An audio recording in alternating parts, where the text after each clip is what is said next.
Hey everyone, Davis here. Sorry to interrupt, but I just had to tell you about our new podcast that's out right now called How Did You Miss That? A show where me and my co-hosts ruthlessly shame each other for not having seen popular movies, be they pieces of cinematic history or simply pieces of poop. I'm looking at you, The Room. Each week, one of us admits to missing a seminal movie. He takes some shit for it, and then is forced to see that movie. Once he's finally caught up to the rest of us, we break down the film and see if it stands the test of time or was simply just a product of its time.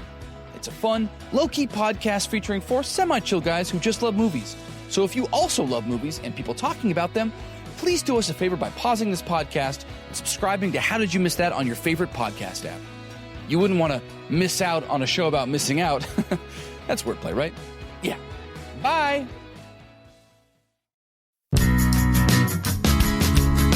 Hello, everybody. This is Macaulay Culkin from the Bunny Is Podcast. That's right, the Macaulay Culkin from the Bunny Is Podcast. Isn't that amazing? I've actually been told when I do ads that I should bring up my name and the name of my podcast, the Bunny Is Podcast with Macaulay Culkin, as many times as I possibly can. Yeah, so check out my podcast. It's actually pretty funny. Wait, what's the name of it again? What's my name again? Yeah, whatever. Enjoy. Now go back to whatever you're listening to. Sorry I interrupted you.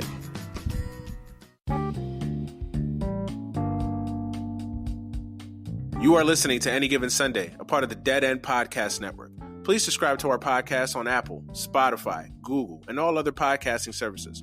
Please make sure you check out Dead End Hip Hop, Dead End Sports, Dead End Gaming, Is the Mic Still On, Chris Platt's Strictly Hip Hop and Hoops Talk, and a host of other shows on our podcast network. Thank you for listening and enjoy the show. Yo, welcome back. Any Given Sunday for July 7th, 2019. I'm your host, Manny Brown. My guest this week is Justin, a.k.a. JusBlaze, host of the Above the Rim NBA podcast, friend of mine, fellow Twitter fingers extraordinaire. Guy that's been on the thread for a while, been wanting to have on the show for a while. I figured this week would be a good week with all the craziness going on in free agency and him celebrating his 100th episode. I figured it'd be a good time to get him on and to conversate, talk about his podcast, his podcasting career, and of course, NBA free agency. So, Justin, welcome for the first time on Any Given Sunday. What's up, my brother? Manny, my dog, I appreciate you, my brother. Appreciate the invite, man. It's a pleasure, man. Appreciate it. No doubt, man. Before we get into it, man, I want to say to you, congratulations on your 100th episode, man. That's major. That is absolutely major. Congrats on that, man. Dog, I appreciate that, man. Listen, 100 episodes, that's a lot of damn episodes to crank out. Okay. Absolutely. You ain't pissed nobody off yet, so you still going. That's good. Exactly. No one cut me off the airwaves yet, so I'm good. I know, right? No, but for real. I appreciate the kind words, dog. No, absolutely, man. And I tell the podcast audience all the time, man, that, I think I was reading something a few months ago that the majority of podcasts, over 70% of the podcasts that get started, never continue. Like they just never see it through all the way, for a myriad of reasons. You know what I mean? So it's not easy doing this. Like people think that, you just buy a computer and a microphone and you just start talking. Like, nah, this isn't easy. Like this is work. And to get to 100 episodes, that's a milestone, man. Yeah, I appreciate that because people are really nuts. Like they think podcasters, we just come on the mic and just start blabbering, talking shit about anything and not putting actual shows together and things like that. So people don't realize how much work actually goes into podcasts and stuff like this. It's a lot of work. We are our own content creators. We're our own ESPN. Absolutely. Who have a team of people doing that. We're usually one man or a team of two or three maybe, and a lot of people just it's dedication and consistency is the hardest part in anything. Consistency, you know that, man. Absolutely, man. Absolutely. Yeah. So give yourself a round of applause, man, and salute to you, my brother. That's major, man. Keep going, keep striving. You inspire me to keep podcasting and doing what I got to do. So, yeah, man, definitely. I just wanted to tell you that before we got started. Good looking, bro. You inspire me as well, man. All fellow black podcasters, man. We got to do this thing. No doubt. And shout out to everybody on the thread, man. Y'all know who y'all are. Jar, BTG, Abe, everybody on the thread. We got a secret thread, everybody. We can't let y'all on. We can't let y'all into everything that goes on in the thread. You know what I mean? Just know the thread, it goes down in the thread. Just know that. But shout out to everybody on the thread, man. Wild in there, man. Word. A lot of times craziness, too much craziness, but people talking too spicy. Emotional, just emotional. Yes, very emotional. Yeah. So, shout out to everybody on the thread, man, for real. But before we get started, man, just talk to me. I know you talked about your 100th episode, man, but just talk to me about, just introduce yourself to the audience, who you are, how you got started podcasting, what made you start podcasting, et cetera. Just kind of introduce yourself to the audience that may not be familiar with Justin or Above the Rim. Yeah, man, for sure. So I'm Justin, Above the Rim Podcast, as many said before. You can follow me on Twitter at JusBlaze _503, JUSBLAZE _503. IG is the same thing. Above the Rim is my baby, man. It's been doing this for, I would say, over 2 years now. A little bit over 2 years. And man, that's like my passion. It started as, my passion project. I mean, I've always been extremely serious about basketball and about talking about basketball because I've been doing that for a long time. I just haven't been doing it on wax. It's more of arguing with people who don't know shit about basketball, who think they know about basketball.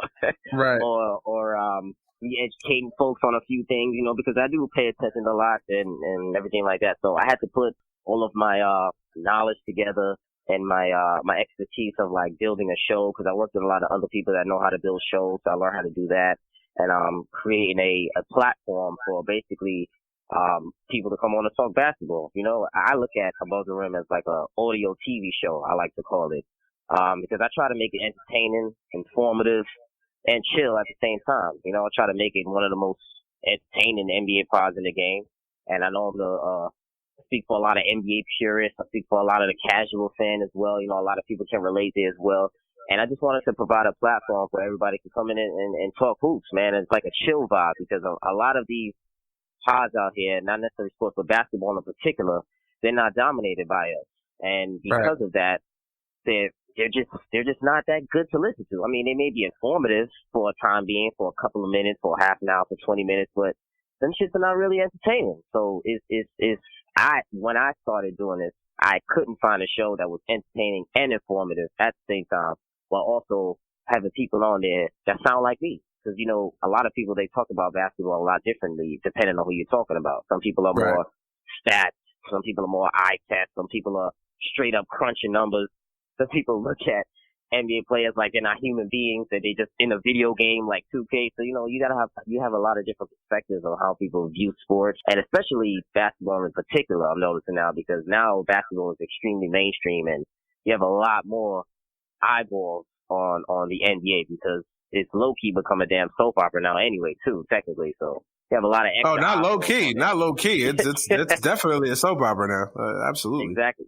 So that, because it's a soap opera now, it brings in all of the casual fans, and a lot of people have opinions, Twitter, Instagram, all of that nonsense. So I just wanted to basically, provide a platform or create a platform where we could discuss the hottest topics in the NBA, man, and also to meet great people, other podcasters like yourself, man, and connecting with dope brothers like yourself, man. That's always been my goal. Absolutely. Yeah. You brought up the casual, the difference, bringing, trying to attract the casual fan and the hardcore fan. Do you find it easier to attract maybe the hardcore fan because they're like you, they have a passion and they have a fervor for this, so they're going to listen regardless? Or do you find it harder for yourself to kind of attract that casual basketball fan that, the type, the ones that, maybe just tune in for the playoffs, maybe just don't follow the soap opera or get turned off by the soap opera aspect of it? Because I have a lot of people that I know that at one point were hardcore basketball fans, but were turned off by, the player movement, the player empowerment, et cetera, the lack of meaning in the regular season, that sort of thing.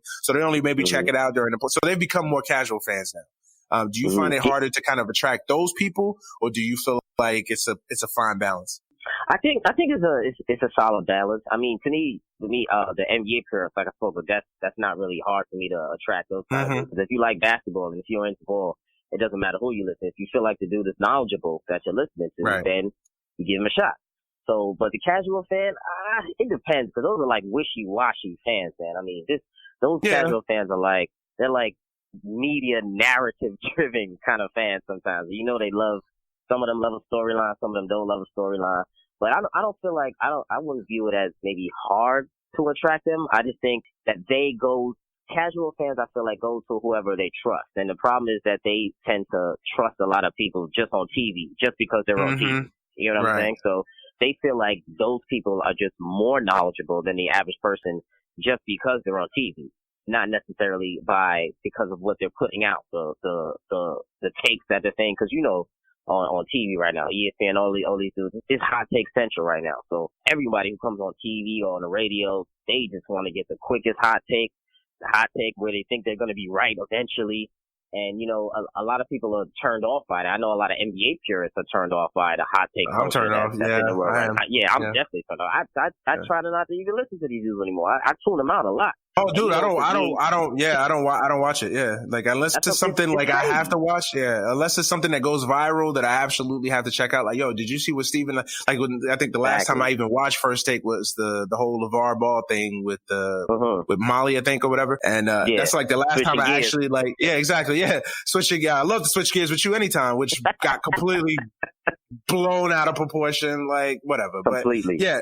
But yeah, so that's like the last time I actually like tuned in to First Take. And that goes for Undisputed too. Like I can't watch them. It's just like, it's like, hey, you take the opposite view, I'll take the opposite view. And we just go back and forth for 2 hours. And it's just like, it's just nothing. It's like a hodgepodge of topics that don't really go anywhere. It's just two people arguing with each. I don't want to watch this. Like I just, it's not enough substance in the points that they're trying to get across. There's no substance. It's really what people forget a lot about sports talk and sports in general. People forget it, that it's all opinionated. People just really seem to forget that, like, a lot of times what these guys are saying are not facts. It's their opinion and their views, their emotions get involved too when they're speaking about certain players, certain teams, whatever the case may be. So a lot of their opinions can be skewed because it is opinion. You know what I'm saying? It's whatever they want to spit, whatever they want you to believe that they think is what they're going to spit out, or whatever their producer tells them to talk about. People forget that too. Absolutely. They have a producer who tells them what to talk about. People forget that. So that's why I like listening to more independent podcasts, more independent people talking sports, because I know the joy is there, the passion is there. They're not doing it just for a job. They're doing it because they actually care about it and they want to either educate other people or they just enjoy talking about sports or sparring with people, as I call it. Absolutely, man. Yeah, and they're not driven by the narratives per se. You know, they're not driven by the media narratives because ESPN has a bias. And they have clicks to sell and advertising to sell, and they're just driven by this stuff. It's the bottom line, man. And I think with independent media, it's like, yo, we're doing this for a passion. Like, I'm not getting paid for this. You're not getting paid for above the rim. You know what I'm saying? You know, so we just doing this for a hoping that it blows up into something, obviously. But you know, we're not doing this because ESPN's cutting us a check. You know what I mean? It's just it's there. So yeah, no, I agree with you completely, man. It's organic. Absolutely. I agree with you completely. So, you know, where do you lie on the great basketball debate? And I call it the great basketball debate. I think if you were born at a certain time, you tend to view basketball as better in the 80s and 90s than you do now. And I think that there's a group of fans now that were born in, you know, late 90s, the Gen Zers or Gen Ys, I believe now, that were born in the 2000s that are coming up now and they're seeing basketball through the lens of, you know, LeBron and Dwayne Wade and those guys. So like, where do you fall in under that great basketball debate? Are you one that kind of shits on the new era? Do you respect the new era? Or do you kind of keep it in perspective? Like, yeah, the 80s and 90s were better, but this era is pretty good too. Well, I try to keep a pretty balanced approach when it comes to eras because I feel like every era is important depending on the time that you're in. You know, it's like every era has different things that they bring to the table. I would say I'm more of a 90s guy, early 2000s guy because I'm 31, so I grew up like the end of that. I wouldn't say that. I would say the beginning of that whole 90s era, and then into the 2000s when I was more in my, you know, in high school, adolescence, you know, around that time. So I'm pretty much, but me personally, I'm like a basketball purist. Like I know every single era, no matter what. You get what I'm saying? So I'm one of those who really, I see how people can compare eras and stuff like that, but a lot of eras, they really have a distinct amount of characteristics at that time. Like players act a certain way because of what was going on at that time. The game was played differently because of what was going on at that time. So there are a lot of different aspects. So I would say me personally, this era is not my favorite era, if that's what you're asking. Of course not. To me, the 90s was the best era of basketball in my personal opinion. 90s and then the 2000s in a very close second because I just like the way basketball was played at that time. And, you know, it wasn't so much media narrative juice. And it's really now because of social media is really what's turning basketball into this, what we see now. But, me, I'm been always into the 90s, 2000s, that entire era. That's always been my I would say the golden era of basketball. And it depends on how you look at it. It could be the 90s, it could be the 2000s, but I would say me personally, I would go, if I had to choose one, I would go the 90s. Yeah, we're the same age, and I'm just with you. I'm with you on that. I'm someone that goes back. I've read the books, I've watched the documentaries, and tried to educate myself on the things that I didn't see and the players that I didn't see. You know what I mean? Because I think that's always, we were young at that time. Yeah, exactly. I mean, I'm sorry, I can't go back to 1977 and say I watched George Gervin. You know what I mean? I just didn't. You know, but I have an appreciation for him. I have a knowledge that the dude was a bad dude. You know what I mean? It just I didn't see him, unfortunately. And I think a lot of fans, and we know the game of it. Exactly. And I think a lot of fans, they grew up jaded. Like, oh, they grew up in the 2000s and I don't know what they call in this decade now, the aughts, I believe.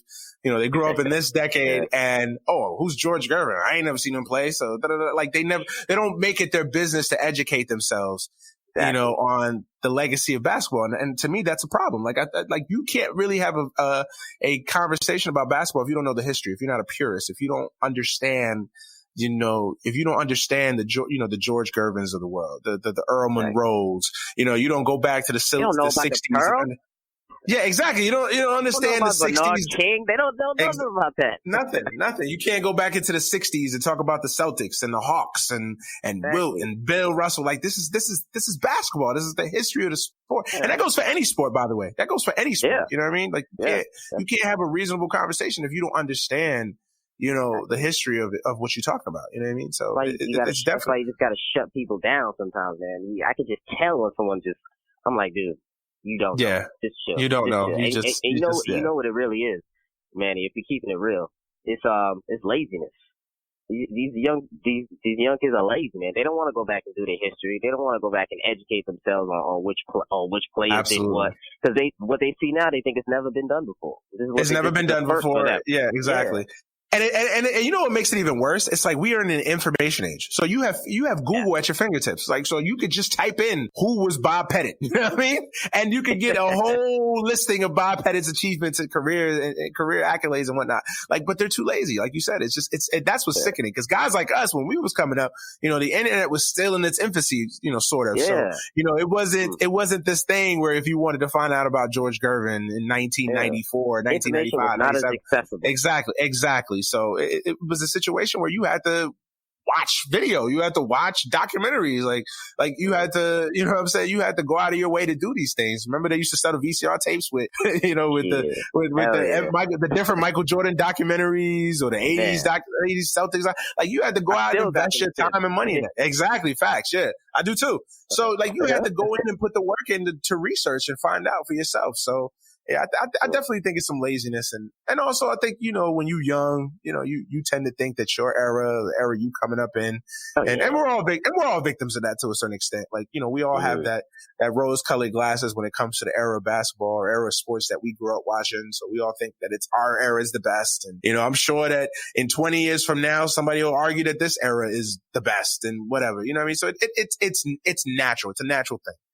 But yeah, I agree with you. It's definitely in there. What do you talked about this era not being your favorite. What about it isn't your favorite? Like what about it has turned you off the most about basketball?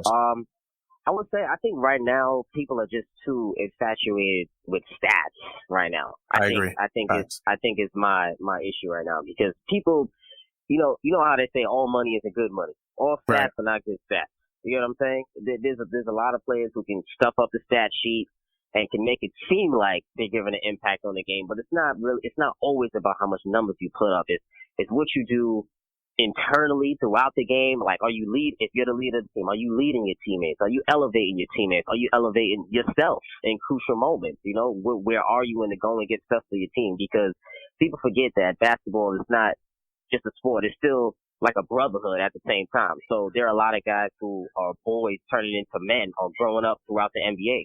So they're learning how to navigate themselves. They're still learning about themselves and life, basically, because it's kind of like life challenges, kind of, when you're in the NBA, when you're playing, because, you know, when the going gets tough, people get emotional in the NBA, you know, and feelings get involved. If you don't like this guy, you're not going to play right with him. It's all about chemistry, cohesion, and stuff like that. So I think people just look at stats as a whole or accomplishments, I guess, and just go, that's the end all be all, that's it, rather than actually just watching the game. And that's also my problem with people. They don't watch games anymore. People watch highlights or watch ESPN highlights or just look at the box score and will think they can tell you what happened in the game rather than watching the actual game. But me, I'm a basketball like junkie, man. Like I'm a nut. Like I've had League Pass every single year for years, and I watch literally every single game.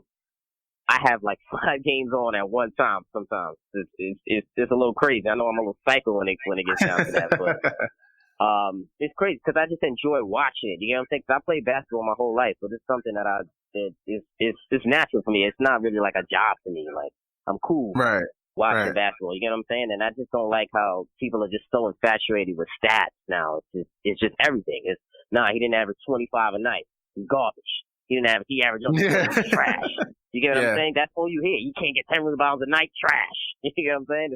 Stuff like that you hear. So I just hate that it's just so stats driven, man. What do you feel? Do you feel like people are more stats driven or? Oh, I absolutely think it's become too stat centric. And that's with every sport, really, honestly. When you look at it, I mean, you look at football, everything is about the fourth, like now if a quarterback doesn't throw for 4,000 yards, like he's looked at as trash. Remember when like throwing for 4,000 yards was like, oh shit, like this was uncharted territory. Now, like Ryan Fitzpatrick throws for 4,000 yards. Like it's not a special thing anymore. So I think I think every sport has been tainted a little bit by the stat, overly driven stat narrative.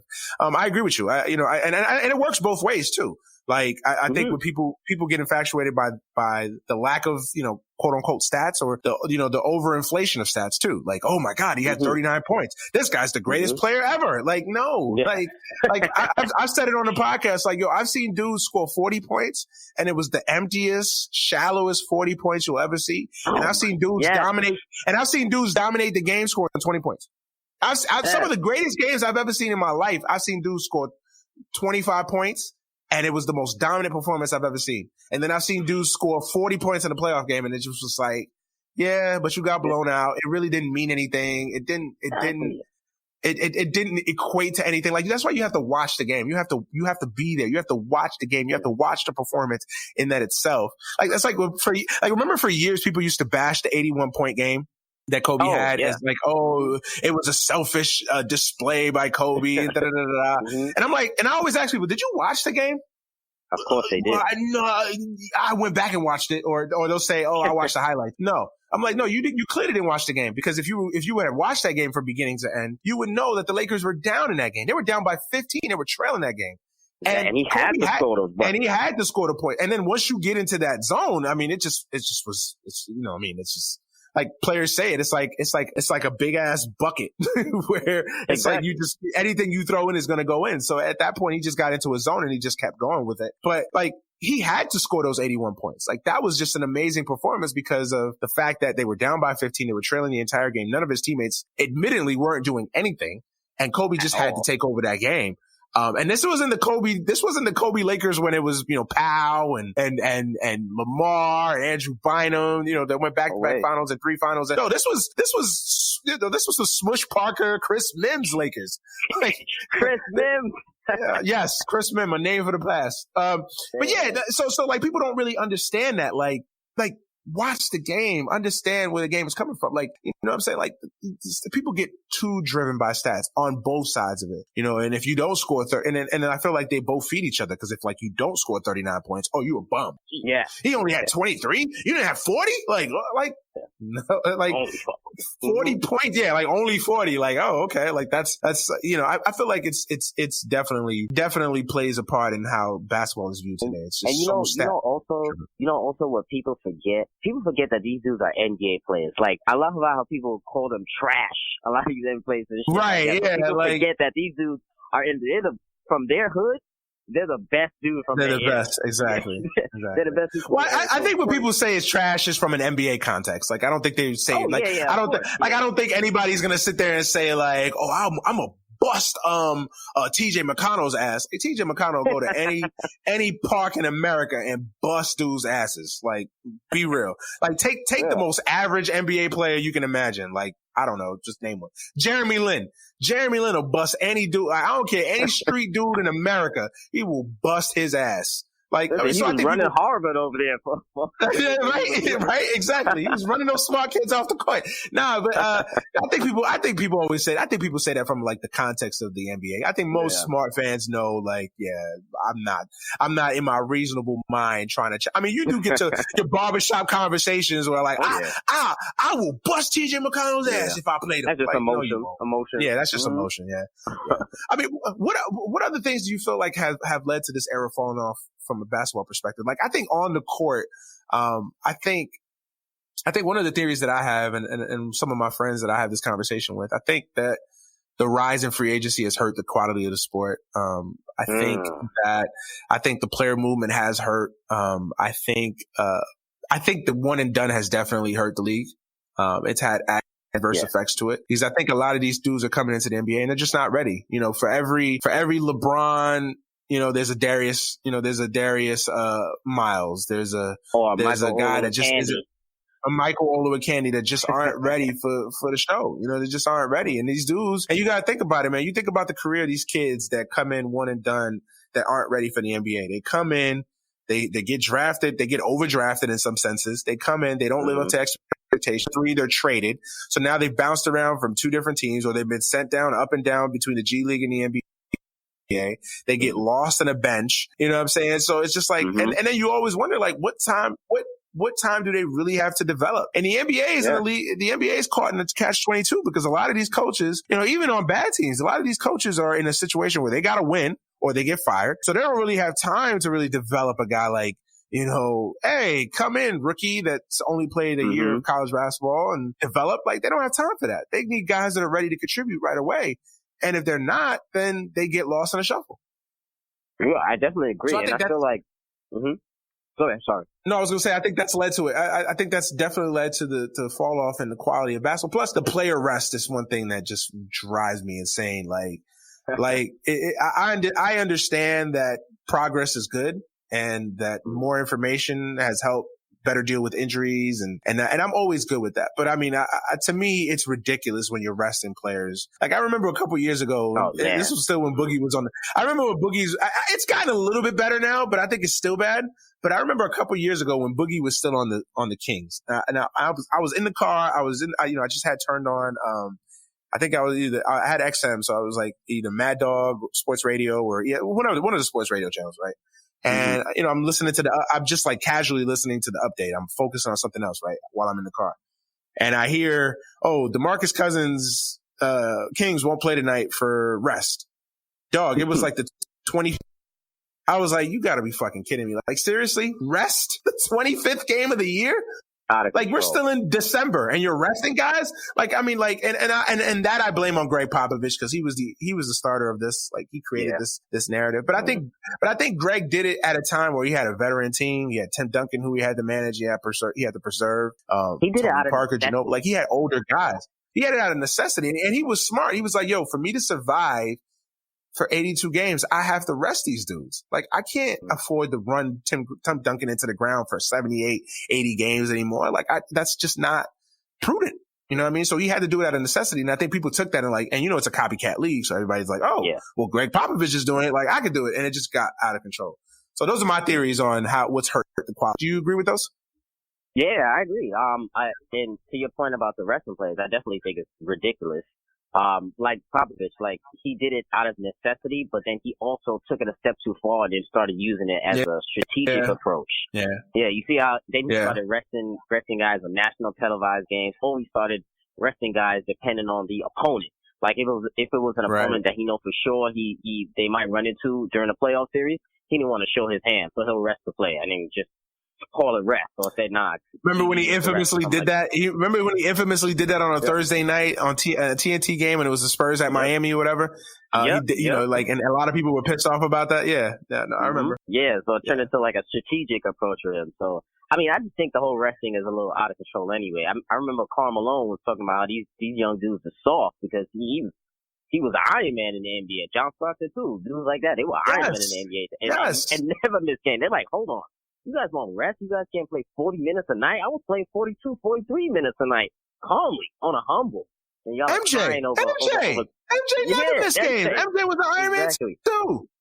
Exactly. Yeah, And you guys are crying over 32 minutes a night. His minutes are too high. He's playing 33 minutes a night. You gotta rest him. You gotta make sure he lasts for the totality of the season. And I'm like, oh man, here we go with this shit. And then you worry because your regular season record suffers because of that. And then there's a lot of things that go into that. And then a lot of people are discrediting the regular season, saying it doesn't mean as much anymore. So there's a lot of factors that go into this rest, and which is definitely out of control. I feel like now load management, that's a new thing now. Yeah, now they got a name. Now they got a coin for it. Now they've coined it. They've monikered it. It's load management. Like that. That's how you know when it's just reached. Now when it's jumped the shark. Like when it's got a name for it now. Now they can't even call it rest. It's load management. I'm like, come on. The dog. I flipped out this year when LeBron missed what? How many games LeBron missed this year? 30-something games or whatever. And like the second, like 27 or something like that. Yeah, something close to it. Yeah, 27 games, something like that, right? Yeah. And like the second game, he's back, load management out for like, I'm like, what? Like, dude, you just when he came back from injury, right? Yeah. Yep. What are you doing? Like, what? And the Lakers was like still in contention. Like, so they may have needed LeBron in that game. And like load management. I'm like, what? Like, get out of it. And like, and don't get me wrong. Like, I'm all good if the science says, hey, give these guys more rest. Like, I'm good with progress. Like, I'm not one of these dudes like, back in my day, we used to, like, I get it. The world is about progress. Like, with age and technology and more information, we should progress. And if there's a science that back this up, then fine, I'm with it. But like, there has to be a happy medium. Like, you can't be resting guys 20 games into the season. Like, that's just stupid. And you know what's crazy, Manny, with all this science and stuff, that how it's way more advanced now. It's crazy because it looks like, to me, it looks like players are playing less, but they're getting hurt more. Yes, you know I know, right? Is that definitely crazy? Like, I feel like I'm crazy for thinking that. I'm like, it seems like that's what's happening right now. Yeah, like with all the information, with all the analytics, with everything that is going on, it feels like guys are getting even more injured. Like it's crazy. Like, I don't understand it. It's one of those, maybe it's a happy coincidence. Like, I don't know, but like, it's crazy how guys in the 80s, like you never saw that many torn ACLs in the 80s and 90s. And that's what even in the early 2000s, like you never saw the ACL sprains, the Achilles injuries and all that. Remember like Achilles injuries weren't even that rampant. Like you saw them here and there, but I feel like remember when like the most famous Achilles tear was like Dominique and Isaiah? Like those were like the most famous Achilles tears. Now it's like, everybody's getting them, or like a lot of dudes are getting them more frequently. I don't know what it is. I'm not a doctor. Obviously you and I are not a doctor. So, it's hard to kind of put like, maybe it's a coincidence. Maybe it's just happenstance. Who knows? I don't know. But yeah, it does seem like with all this information, it's like the injuries are even become more prevalent. But yeah, the load management thing just drives me. Yeah, it's mind-boggling, and just the load management thing drives me insane, dude. Like, I could understand if you're like you're Houston and you're 59-10 or something like that, and you're like on the 79th game of the year or 69th game of the year. You've already clinched. Like, I get it. You want to rest some guys. You want to rest James Harden. You want to rest Chris Paul. Keep him fresh for the playoffs. You want to give him a day off here and there. Like, okay, I understand that. Like, even I can't complain about that. But when you're just resting dudes, before February, like, oh yeah, load management. Like, what? They went out the night before. Like, it's just drives me insane. Management game. I know, right? Yeah, they're drunk during the game. Exactly. Yeah, exactly. I bet you he does need load management. I bet you he does. Where do you stand on the whole? Yeah, right. Where do you stand on the whole shortening the schedule? Because I feel like it's gained steam in the last couple of years. I'm actually in favor of it, man. I feel like 82 games is a little too much in the NBA. Especially if you're going to keep the same playoff format. I just don't feel like 82 games is I feel like it's gotten to be too much. What about you? Do you still think 82 games is?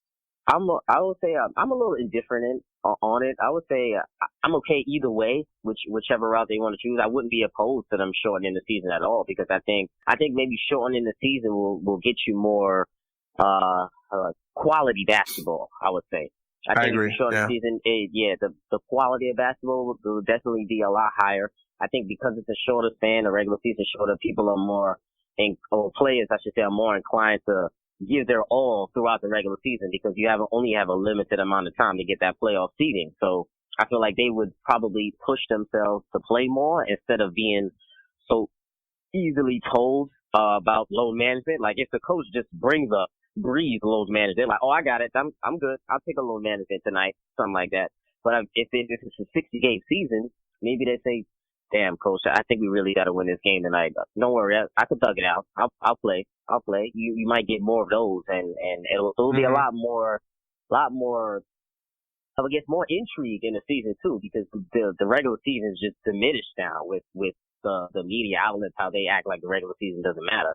I know a lot of people think it doesn't matter, but it's not that the regular season doesn't matter. Seeding matters. So seeding is what's important. That's what the regular season symbolizes. Because if you don't get the right seed, think about it, if you don't have home court advantage in a lot of these playoff series, a lot of teams just can't win on the road, which is crazy to me also. True. But a lot of these teams can't win on the road, which is mind-boggling to me, but whatever.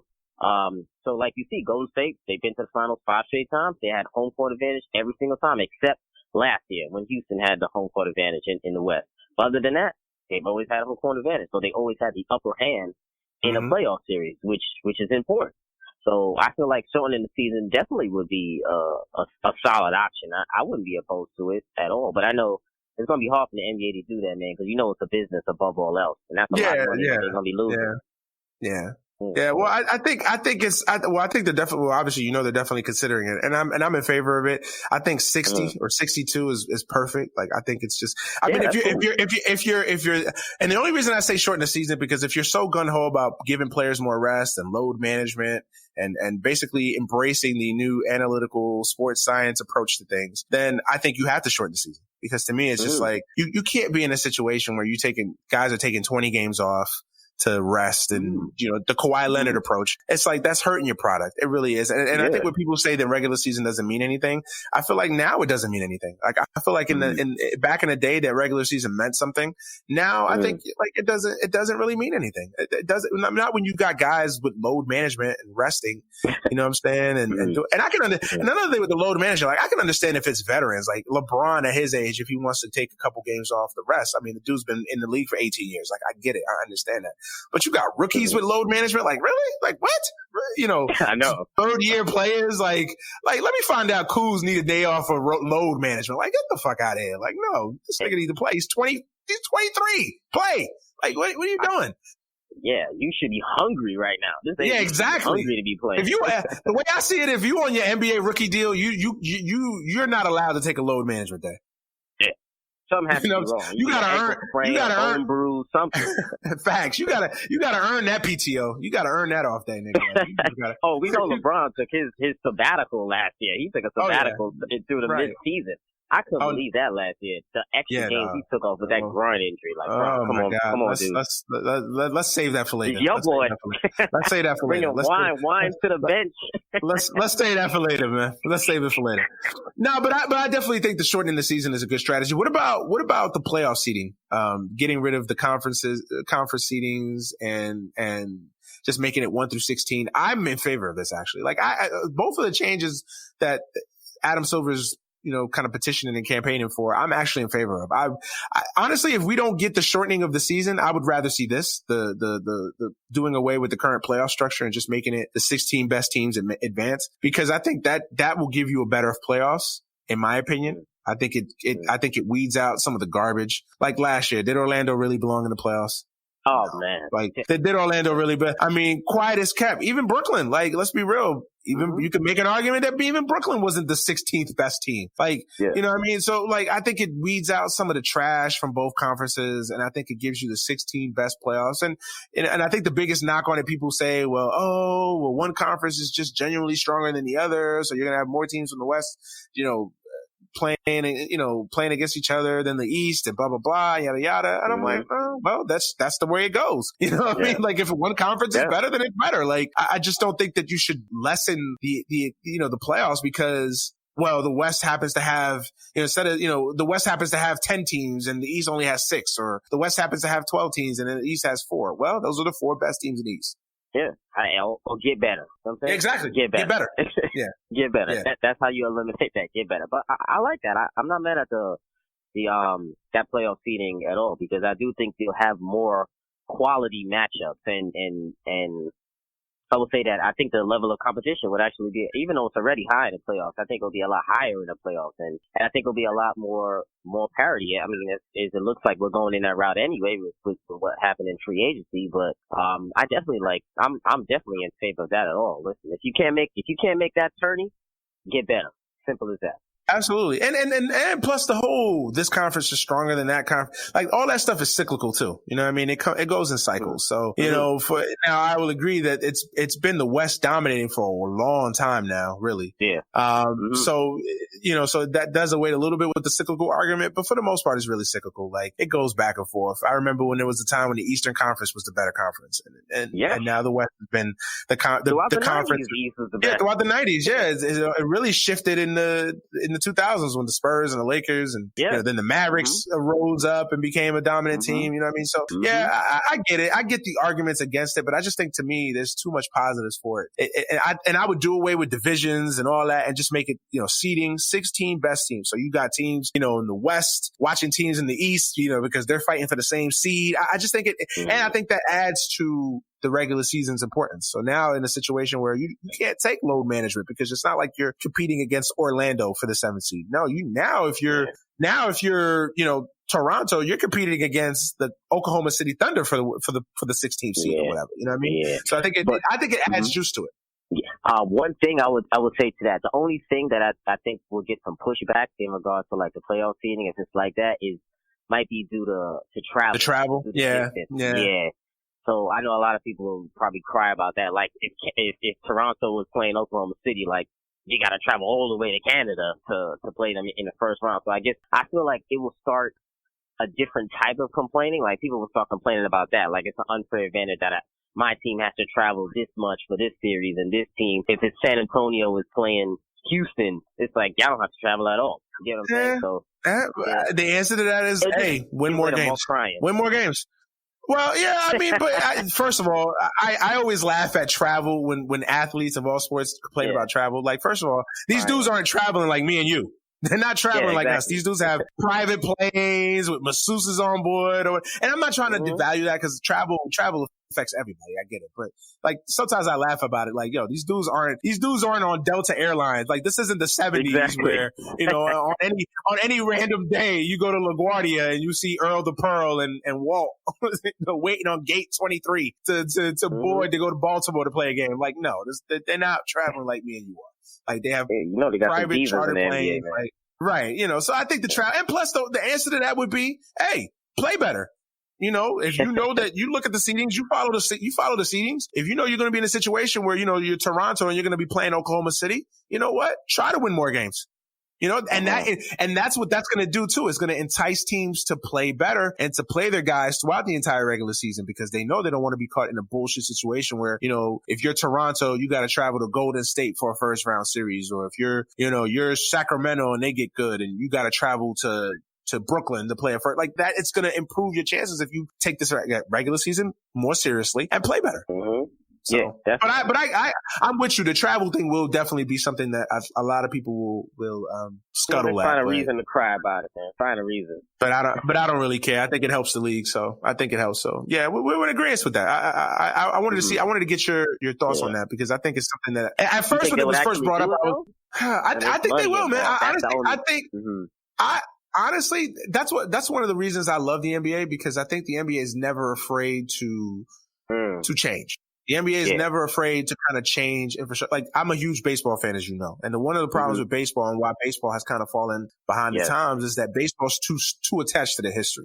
Like we can't go. How dare us change from too traditional and too attached to the history? Like it's too like dog.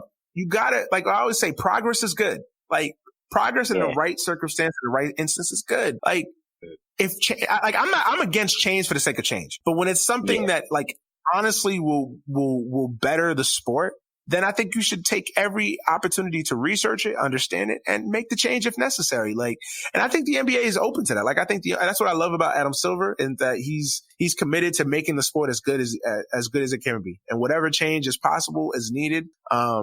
I think he's definitely open to it. So I think it definitely could happen. I don't see it happening tomorrow, but I think it definitely happened. I will say this. before the end of the next decade, I could see the NBA doing one of the two things. I could see the NBA switching their playoff format from, the traditional 8 teams in each conference to the 1 through 16. I could definitely see that. Or I could definitely see them shortening the season. One of the two. I don't think both will happen, but I could see one of the two happen for sure. Yeah. I agree.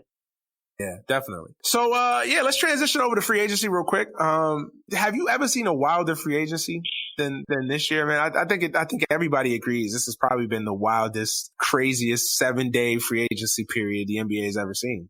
Last Sunday was just crazy. Like, I expected names to come off the board early on Sunday, but I didn't expect the flurry of moves that were happening. So, like, I had never seen a first day of free agency like that, where just every big name basically was off the board.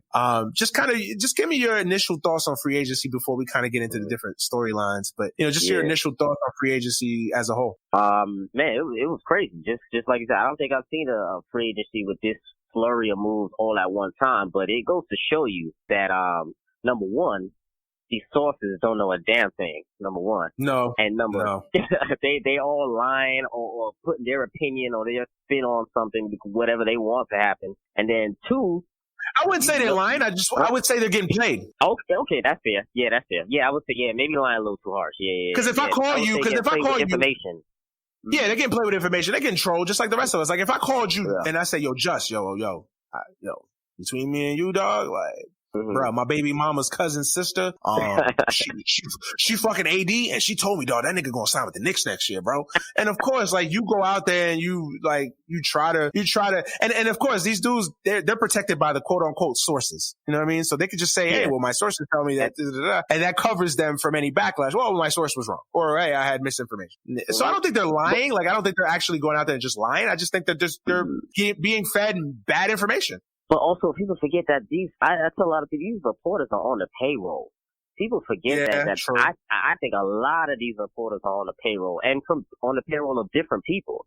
Someone pays them to put this kind of information out into the media because they know NBA Twitter and people like that causes conversation, and that's going to be the narrative or the juice surrounding that particular player, and that in turn changes the perception of that player. You know what I'm saying? So Absolutely. If they say there's no suitors at all for this dude, nobody wants him at all, it creates a sort of a narrative around him, like, or you're garbage, no one wants you anymore, or maybe it's an inclination to attract another team, say, hey, there's no suitors for this guy, so it's easy, someone send an offer for this guy and he'll take it. You get what I'm saying? So it's different ways of how they put information out into the media, but I feel like some of these reporters are definitely on the payroll of some teams, depending on some teams or agents.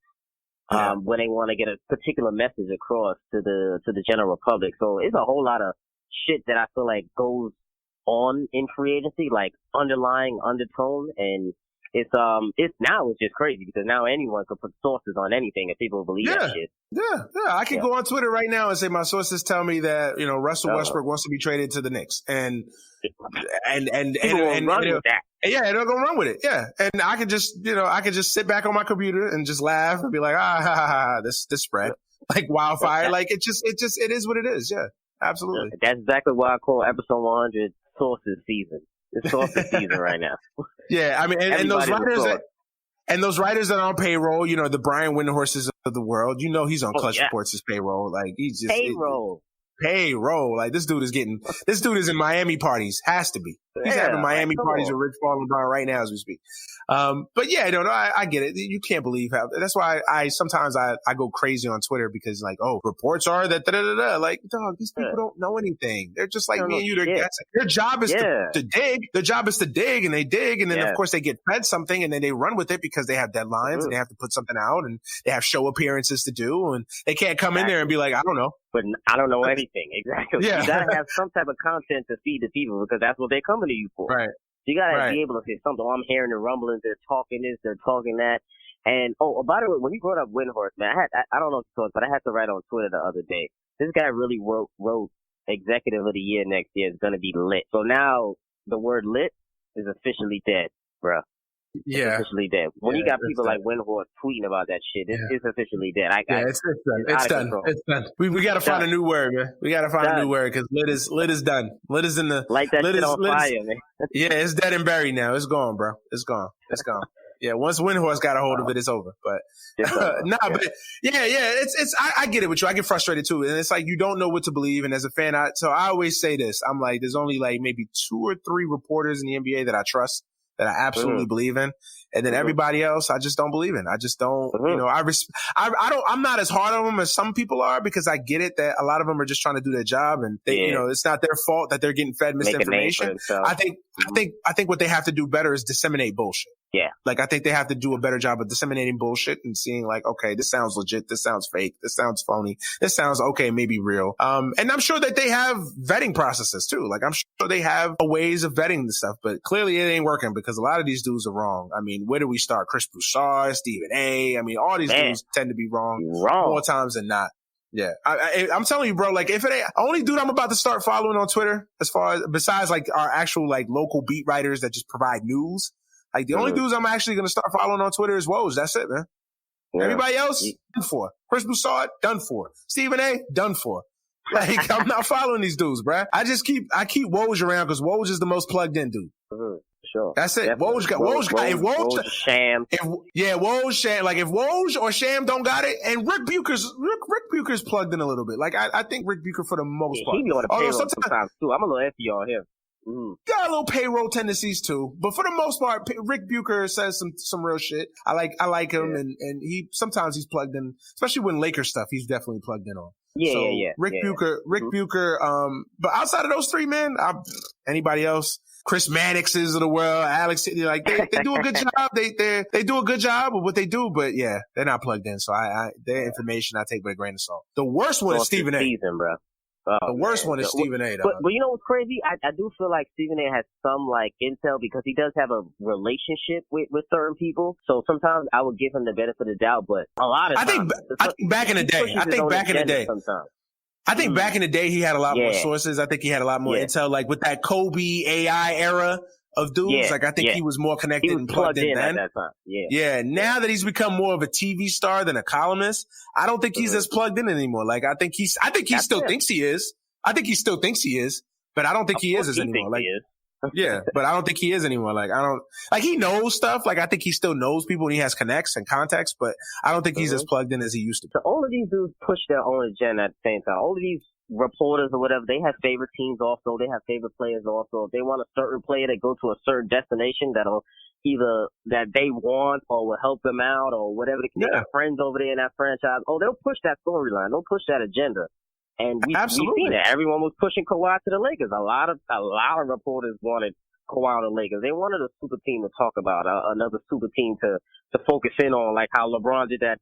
Remember when LeBron went to the Heat and they did that stupid Heat Index, the ESPN? They dedicated like a whole damn ESPN page for just the Heat to follow the everyday.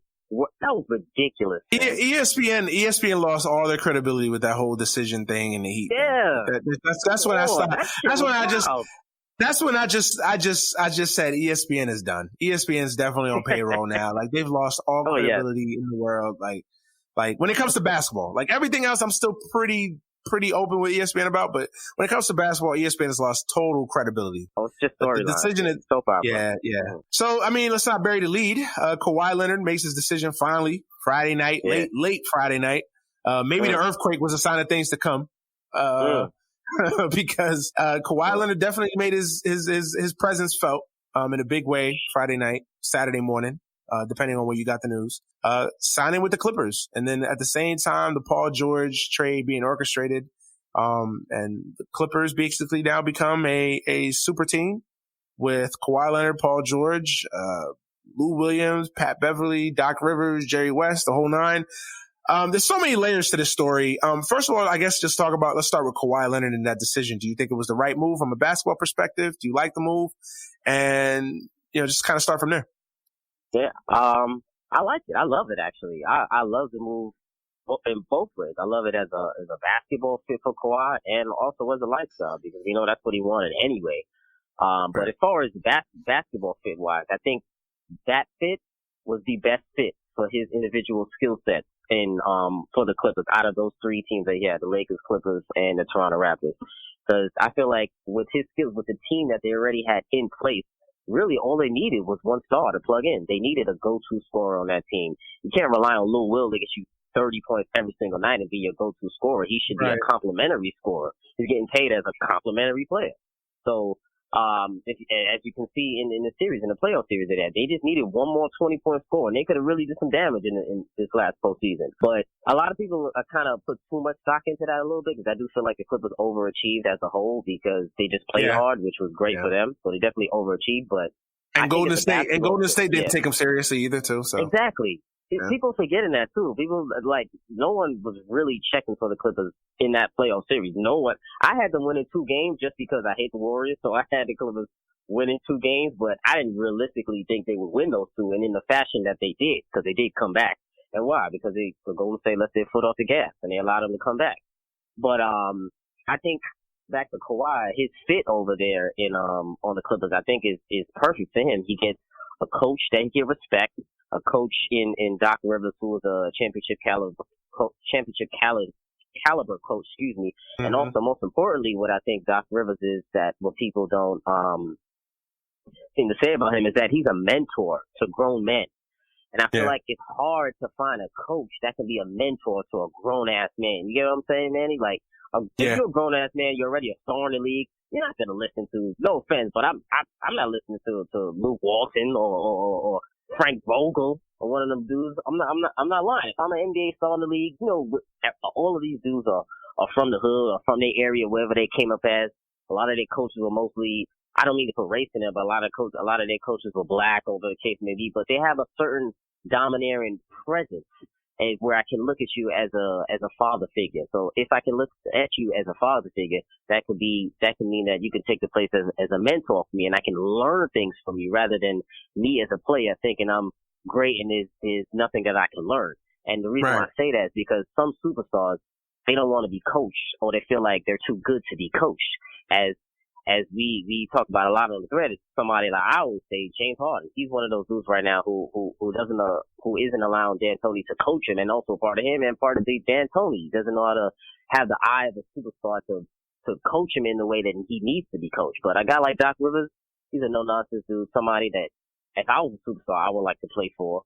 And he commands the team, and the team that he fits in on the Clippers right now is first of all skill set, defensive-minded team. Got Pat Beverly over there, who's a dog, of course. You got Lou Will off the bench. You got Landry Shamet with some nice shooting in your starting 5. You got Paul George, who was the damn surprise of the free agency, which no sources had him going there. And that pairing was a phenomenal low key between Kawhi and Paul George. It's actually a really seamless pairing, in my opinion, with those two. I think you get the best of both worlds with those two. And then they have some solid guys rounding out the roster. You got who's at power forward right now? Harold, Montrezl Harrell. Oh, Montrezl. Well, I have him as the backup center, but yeah, you got Montrezl up there, aka Black Beast, as we call him down here. Zubac is a solid up and coming center that young Lakers gave him away for a Don't get me started about it. Yeah, I know. Gave him away, but shout out to Magic. Shout out to Magic for that one. Seriously, right? Threw him away for some cookies, but I like the fit with Kawhi going over the Clippers. I'm not gonna lie, I personally wanted to see him back on the Raptors, because I liked him over there in that squad, and I like there being another like an East powerhouse, because now I feel like the West is supremely even more stacked right now with him going over there. So. And for selfish reasons, because the Rockets are in the West, and I don't need any more people getting in the damn way. It's already hard enough. We'll get to your Rockets. Yeah, I know. Keep that energy. But so I think it was the right decision for him to make, to go there. I know he wanted to go to the Clippers anyway. I mean, I know a lot of people saying it's just the JV team of LA, and I get that. I understand that. But Clippers on the rise, man. So I can't be mad at him for going right there. And he took the challenge anyway to say, I don't care if it's a B team. It doesn't matter. So I'll give Kawhi respect for going over there to Clippers, man. What do you think about it, man? Well, I mean, I had a follow-up question before that. Mm-hmm. Do you have a problem with kind of how the process played out, in the sense that he kind of held 2 other teams, hostage? But basically the whole NBA hostage, really. But 2 teams hostage. The only issue I have, and a little biased with me because I'm a Laker fan, but it just never seemed like he was really considering the Lakers. Like, I think he used the Lakers as leverage mostly. to get the Clippers to make the Paul George trade is from what I'm reading and from what I'm hearing. That I don't think he ever really truly I think he would have went to the Lakers, but I don't think it was ever really like a hey, I want to go to the Lakers. So to me, that kind of rubbed me the wrong way. Like, I'm like, dude, don't play free agency games. Like, if you don't want to go to our team, just say, hey, don't go. We're not. You'll take the meeting just to be nice. I mean, who's going to turn down Magic Johnson? Who's going to turn down the Lakers? Like, there's just certain teams you just don't turn down. Like, the Los Angeles Lakers want to meet with you, nigga. Just take the steak and lobster and meet with them. Even if you don't want to hear nothing they got to say, just take the meal and just move on, right? But that being said, don't waste teams' time. Like, I don't know. I hate when dudes do that. And I'm not saying that just because I'm a Laker fan, although it did piss me off because I'm a Laker fan. Like, I don't like that. Like, to me, if you're not really considering the team, just don't waste their time. Like, let them go out and build their team the right way. Don't use them as leverage for another team and try to get something out of it, because I don't know. That's just a bad look for me. But outside of that, that's the only issue that I really have with it. What did you think about? Yeah, I agree. I agree with you there. But I think honestly though that Kawhi actually was considering the Lakers before though. I think like he originally when he requested the trade from San Antonio, I think the Lakers were obviously on the top of his list because that's where he was trying to force himself to go. And I think his affinity, I would say, for the Lakers never really wavered. And I think the reason why it maybe wavered a little bit more, because I think out of the three teams, me personally, I think the Lakers were in third out of the three. And I think that because Kawhi, he is built differently. Like we all know, he is built differently than the rest of some of these NBA stars. Like he moves to his own drum. And I think, to me personally, if I were him, I wouldn't like the pairing with me, LeBron, and AD, because it wasn't a perfect fit. Yeah. It's not a perfect fit. And also, I already proved that I can win without having a bunch of stars on my team. I already took down 2 dynasties already. And I beat LeBron. And I beat LeBron already. So why? I'm Amanda Cerny. And I'm Summer Rae. And we want you to listen to our new podcast, Oh Honey. This is where our lovesick listeners write in their diary entries and we give our best advice. Oh Honey covers anything from catching your crush's attention to living your best single life. And we have some very special guests that you don't want to miss. So make sure you download our Oh Honey podcast on Apple Podcasts. Or your favorite podcast app. Oh Honey. Oh Honey. Oh Honey. Oh Honey. Oh Honey. Oh Honey. Why would I team up with LeBron at the tail end of his career? And because I know he does want to be a low-key star, but I think, to me, that's more of a misconception, I feel like, about Kawhi. I feel like he does want to be a star. Like, he's cool with being the star of the team. He just doesn't want the negative media attention that comes with, and the circus that comes with being with a LeBron James-led team. Because if Kawhi gets there, right? Say for Kawhi, AD, and LeBron were together, and y'all get up to a slow, rocky start. What starts to happen? The media starts blaming LeBron's teammates, as they always do every single year. Someone else rather than absolutely. Just his. Yeah. So why would I want to deal with that kind of shit if I'm Kawhi? I'm good. I don't need that kind of shit in my life. I'm good. I could go to another team and I can compete, get one star with me like he wanted, and we could do the damn thing. He proved you can win with Chubbs on your roster. Kyle Lowry. Come on now. Yeah, that's true. Get me a few better pieces and let's get it going. That's how I feel. Yeah, I think Kawhi definitely wants to be a star, but I think Kawhi wants the money. He wants the role of being a star on a team. I just don't think he wants all the other bullshit. Like you said, I don't think he wants the attention. I think Kawhi just wants to score his 25 points, play his first team all defense, style of defense, and just go home and be left the fuck alone. Like, I think that's what he wants. Like, he's really a throwback in that sense. Like, he's a throwback to kind of the time, a bygone time where guys, he doesn't he doesn't want to be on social media. He doesn't want to own a sports agency. He doesn't want to do all that. Like, he just wants to play his basketball, be left the fuck alone. And also what's lost in all this is marketing. Because with marketing Kawhi, it's a little bit difficult to market Kawhi because he won't necessarily market himself.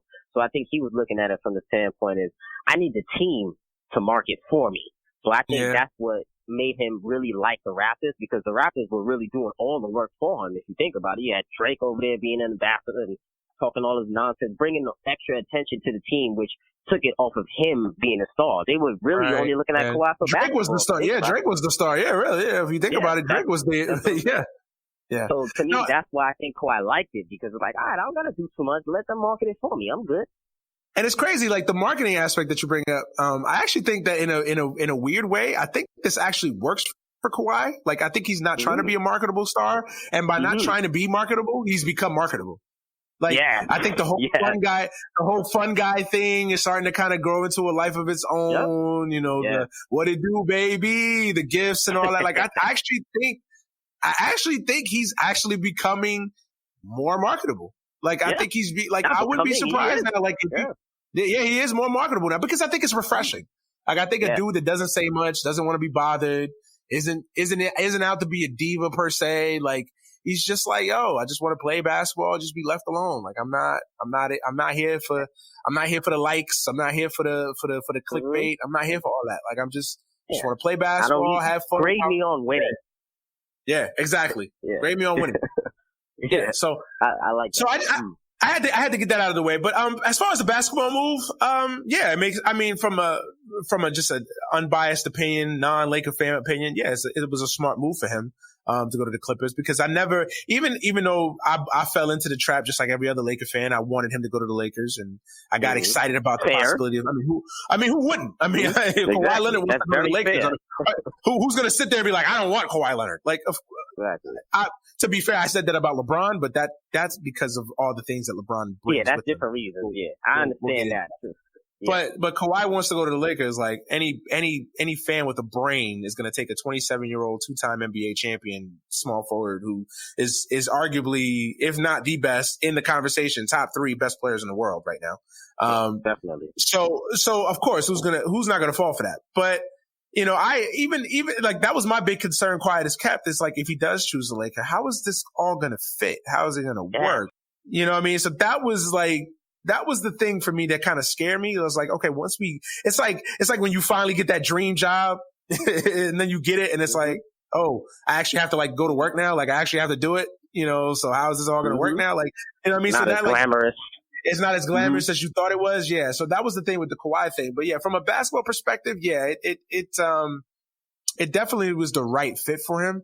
I think the perfect fit was still Toronto, because Toronto was a team that was built around him, an organization, an infrastructure built solely and completely around him. And he's already proven that he can win there. So I think that, and the East is easier than the West, obviously. So I think that was probably the best, scenario overall. But I mean, the Clippers was, if Toronto was 1, Clippers were 1A from a fit standpoint. So I think the Toronto move is a good move. I mean, or the Clipper move is a good move. And then of course adding Paul George to it, helps. And obviously I'm a Laker fan, so I'm a little upset about how he kind of played us. So I can't let that go. I hate being kind of strung along there. So that bothers me. But yeah, from a basketball perspective, it definitely fits. The Paul George thing is interesting. I think that's kind of, honestly, that's kind of taking some of the headline away from Kawhi, really. Cause I think because I think people expected it to be either Lakers, Clippers, or Raptors. So that wasn't kind of unexpected. The unexpected part was the Paul George part of this. From everything you're reading and everything that's being reported, Kawhi pushed for this. He campaigned for this. I think that's why this took so long. I think he was pushing the Clippers to do this. That's why I kind of feel like I don't think he ever considered the Lakers. I think the Kawhi to the Lakers thing died when the Lakers got LeBron. That's when I really feel like had the Lakers not ever gotten LeBron, I think Kawhi Leonard would be a Laker right now. Yeah. I really believe. I 100% agree with that. 100%. And I think, and honestly, I think he would have stayed in Toronto if the Clippers if the Clippers couldn't pull off that Paul George deal in the thief of the night style. I think he would have went back to Toronto, to be honest. Well, I read somewhere too that Toronto was trying to pull that trigger too. Like, I think Kawhi told them to, like, I think the biggest thing was Kawhi was trying to play with Paul George. Like, he identified Paul George as the guy, which is surprising to me. The guy that he wanted to play with. So I think he told both teams, like, yo, make it. I think he knew the Lakers couldn't do it. So I think that's why I was like, I still don't believe the Laker thing was ever a reality, because he knew the Lakers couldn't do it. Like, what, the Lakers were going to pay 4 dudes $30 million? Like, it's never going to happen. So that's why I think that the Clippers and the Raptors were the choices from the start. And I think that he was trying to push the Raptors to do it. And I think Masai was just like, we're not giving up 5 first-round picks for Paul George. Like, sorry, we're not. And they probably would have had to trade. Yeah, and they were probably going to have to trade Siakam too. Well, that's what they asked for, and that's why the Raptors were like, nah, I don't know. I agree with them on that. I wouldn't have gave up Siakam either. Yeah, and and the other thing about this too is the price that the Clippers paid for, like 5 first-round picks. Like, damn, that's a lot. That's a lot. That's a lot. That's a lot. So, talk to me about the Paul George situation. Like, how surprised or shocked are you about that? Man, I was extremely surprised and shocked because I just thought Kawhi was just going to go there by himself, but him and then with Paul George really requesting a trade, demanding a trade out in very quick, sneaky fashion, I might add, real snake-like style in the night, asking for demanding a trade a couple of days ago. So I understand why Paul George did it, but I am looking at him with a low-key little bit of a side eye because that was a little suspect how he pulled this whole thing off. And then also, you were going so hard last year, talking about unfinished business. We're running it back to it's I forgot what them two called themselves. Yeah. And then you went over there I understand he was flattered that Kawhi called and he wanted to play with him, but I thought Russ was your boy. I thought you really stood there because you wanted to. Remember you were saying why he chose Oklahoma City over LA because he wanted more of the family life, the more low key life that he wanted to live, not necessarily being in LA with all that. He was saying all of that shit he was saying, and then two things are in this. One, you're leaving Russell Westbrook, who you said that you can try to build a championship contender with, and who you wanted to win with, and who threw you a party. Remember that whole big ass party that Russ threw for him too when he retired? It's still fresh in the mind. It's still fresh in the mind. Yeah. People forget about that. He brought Nas in for the party. He did all of that shit to make Paul George stay last year, and it worked. And he didn't even give the Lakers a meeting. So that was crazy. And then number two, now you're going over there to the Clippers to play with Kawhi, and then now you're leaving Russell Westbrook really to play with his arch enemy, Patrick Beverley, that people are forgetting about. People forgetting about the beef that goes on with the Russell Westbrook and Patrick Beverley. So if I'm Russ, I'm like, damn, you kind of snaked me a little bit low key. You low key, low key, you snaked me. The knife wound is very sore. The knife wound is very second time he got snaked, which is crazy. So you got to be looking at Paul George a little bit solid. I mean, I like Paul George. I've always been a solid Paul George fan. I like his game. But I just never liked his beta personality to me. I always thought he could be a lot better than what he was, than what he is, I should say. But I don't know. I mean, I guess I'm all for player movement, I guess. But this one was it was real sus to me about how he forced his way over there to Clippers. I just wasn't crazy about how it was done. I'm glad you brought that up, Paul George, because I think he's the most interesting aspect of this, because of how this all went down, because it came out of nowhere. Like you weren't hearing this reported anywhere. You weren't hearing this brought up anywhere. It just kind of happened out of nowhere. And I remember when the news broke, and I'm sitting there with the wifey, we chilling in the bed, we watching Stranger Things or whatever. And, I get the chime on the phone. I check the phone. Oh shit, Kawhi's on the fucking.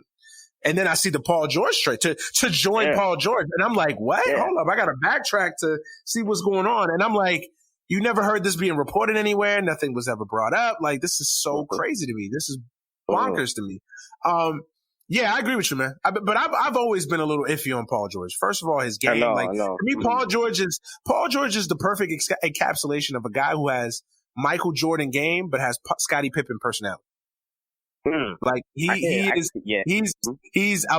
got Batman game, but he has a Robin personality. Like he's a beta. He's a beta, and I loved how you put that. He's a beta, and he's not an alpha. And yeah, he comes off looking really bad in this. He does come off looking really. He honestly looks worse than Westbrook, because I think everybody's going to just jump to the Westbrook narrative that Westbrook teammates are running from him, and we'll get to Westbrook in a second. But Paul George does look suspect in this. I can't deny he does really suspect. And then he was partying with them the same night. Did you see the Instagram videos of him partying? He was with Patrick Beverley and Lou Will in Vegas. No, I didn't see that. Yeah, one of the clubs, one casino. Yeah, he was partying with them. Wow. I was saying, like, whoa, the same night. Then he said, I'm going back to LA. I'm coming home and all this. I'm like, hold up, you just said you didn't care about. You didn't want to come home, exactly. Yeah. And I'm like, hold up, now I'm coming home. I'm like, oh, like, yo, PG, you looking real sus. I just don't like those sus ass movements. Me personally, I'm big on. Yeah. Well, you know what sold me out to Paul George finally was the whole press conference with Russell Westbrook and the dude from Oklahoma City, the paper in Oklahoma City, where, you know, it's been long known that Russell Westbrook and this dude have a beef. But then for Paul George to basically co-sign and do the same thing as Russell Westbrook, that's when I knew. I was like, yo, this dude is soft cotton, man. This dude is. He's a follower. Yeah, he's a follower. He's a follower. No doubt he's a follower. So, yeah, the whole Paul George thing is just. Yeah. And then and I loved how you framed it. The whole thing last year, how everything played out. The, you know, unfinished business, hashtag unfinished business, Oklahoma City, blah, blah, blah, blah, blah. The love of the small town, you know, Russell Westbrook, all this. And then what? A year? Not even a year later? Exactly. Just out the door. Yeah. That's crazy. Year, like that. You didn't even give this 2 years. Yeah. That's suspect. That's suspect, yeah. That's definitely suspect. And then the other aspect of this is the Oklahoma City Thunder and Russell Westbrook. Like, where do they go from here at this point? Man, they really got some soul searching to do right now. I know, first of all, I know they feel like shit that so many stars have been asking out of Oklahoma City. And then 2 is what the hell to do with Russell Westbrook right now, because we've seen already putting Westbrook as the lone star around a bunch of mediocre players is not going to get you that ass. You get what I'm saying? It's not going to work. Yeah. It's not going to work. You definitely a first round exit. It's that. You get what I'm saying? With Russ as your 1A option. So because of that, and now Russ is at the point in his career where he has to win. There's nothing else that he should want to accomplish other than winning a title.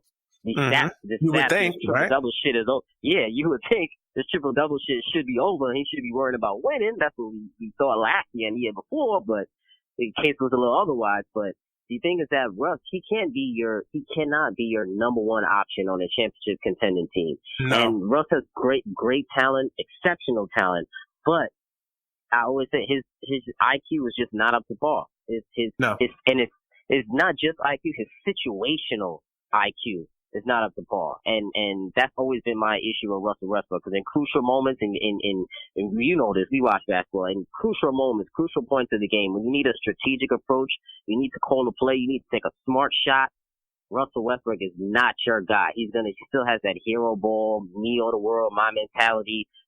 Last year, he did a little bit better with giving Paul George some of the reins, but obviously it didn't fucking matter, because it didn't matter. He still wanted to leave. You get what I'm saying? Which was crazy. Yeah. It kind of looked like Russ was swinging in a better direction with giving PG more leeway, but it obviously didn't matter. Or maybe it was fake, or maybe I don't know. Backtrack there for a minute. Yeah. Do you think this decision about Paul George, and of course we'll probably never know, or we won't know until there's a deep dive into this, but do you think this decision was about Russell Westbrook? Does it play into the narrative that people don't want to play with narrative, or is it kind of inconsequential, or is it, kind of weirdly does play into it because it just happened? Do you think this was just more about Paul George wanting to play with Kawhi Leonard, or is it a combination of both things, of not playing with Russell Westbrook and wanting to play with Kawhi Leonard? I think it was a combination of both. I don't think it was necessarily that he didn't want to play with Westbrook. I think maybe he realized, like, shit, we're really not going to win a title in the West. It's the way the West is now starting to really stack up. Everyone's loading more talent. And then me looking at Russ right now, I guess Paul George, and see, that's also my problem with Paul George. If you don't think you can win with Russell Westbrook, then you be the better player. You get what I'm saying? You elevate your game instead of going to run to where Kawhi tells you he wants to play. I understand they said there was a lot of flattery going on. He was flattered that Kawhi called him, that he wanted to play with him. But to me, I don't know, because I think it's a little bit of both. I don't believe this whole coming home kind of shit, because that shit was last year, and then you said you didn't want to come home anymore. Now all of a sudden it's coming home, so I'm not buying that little coming home story. I just feel like maybe he was like, damn, I'm looking at both rosters right now. If Kawhi wants me to come over there, the Clippers are a better roster than Oklahoma City Thunder, or maybe he just felt like that roster peaked last year, and that maybe could be it, because 2 first-round exits, and maybe that roster really did peak. They had no flexibility. They have been over the cap for years now. So I just feel like maybe they're talking about trading. They're talking about trading Adams just to get some cap flexibility. Yep. I didn't realize he was making like $130 million, Steven Adams, which is kind of crazy. Oh my God, yeah. Well, look, let's not even talk about NBA salary. We'll save that for later. Some of these salaries are just ridiculous, but yeah, crazy. But yeah, the Russell Westbrook thing is interesting because now I think if you're the Thunder, now like I said it what now almost 4 years ago now almost. When the whole KD thing went down, I was like, now is the time to trade Russell Westbrook. Like, once you lose a guy like KD, just tear it down because there's no point. Like, to me, I knew then that Russell Westbrook wasn't a guy that you build around. Like, and the other thing about Russell Westbrook that I think people don't talk about is that he's not a leader of men. Like people think because you have this outgoing, effervescent personality that just automatically makes you a leader and a guy that people want to follow. Like we all know that loud dude in the room. Mm-hmm. That loud dude in the room isn't necessarily a leader. He isn't necessarily a guy that people want to follow. He's entertaining. He's funny. People like listening to him. People like talking to him, being around him. People like his energy, but he doesn't necessarily mean a leader.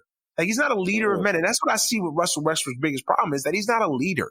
He's not a guy that leads, inspires that team, that rises above everything. Like to me, I think honestly, I think he's got a lot of like issues with maturity.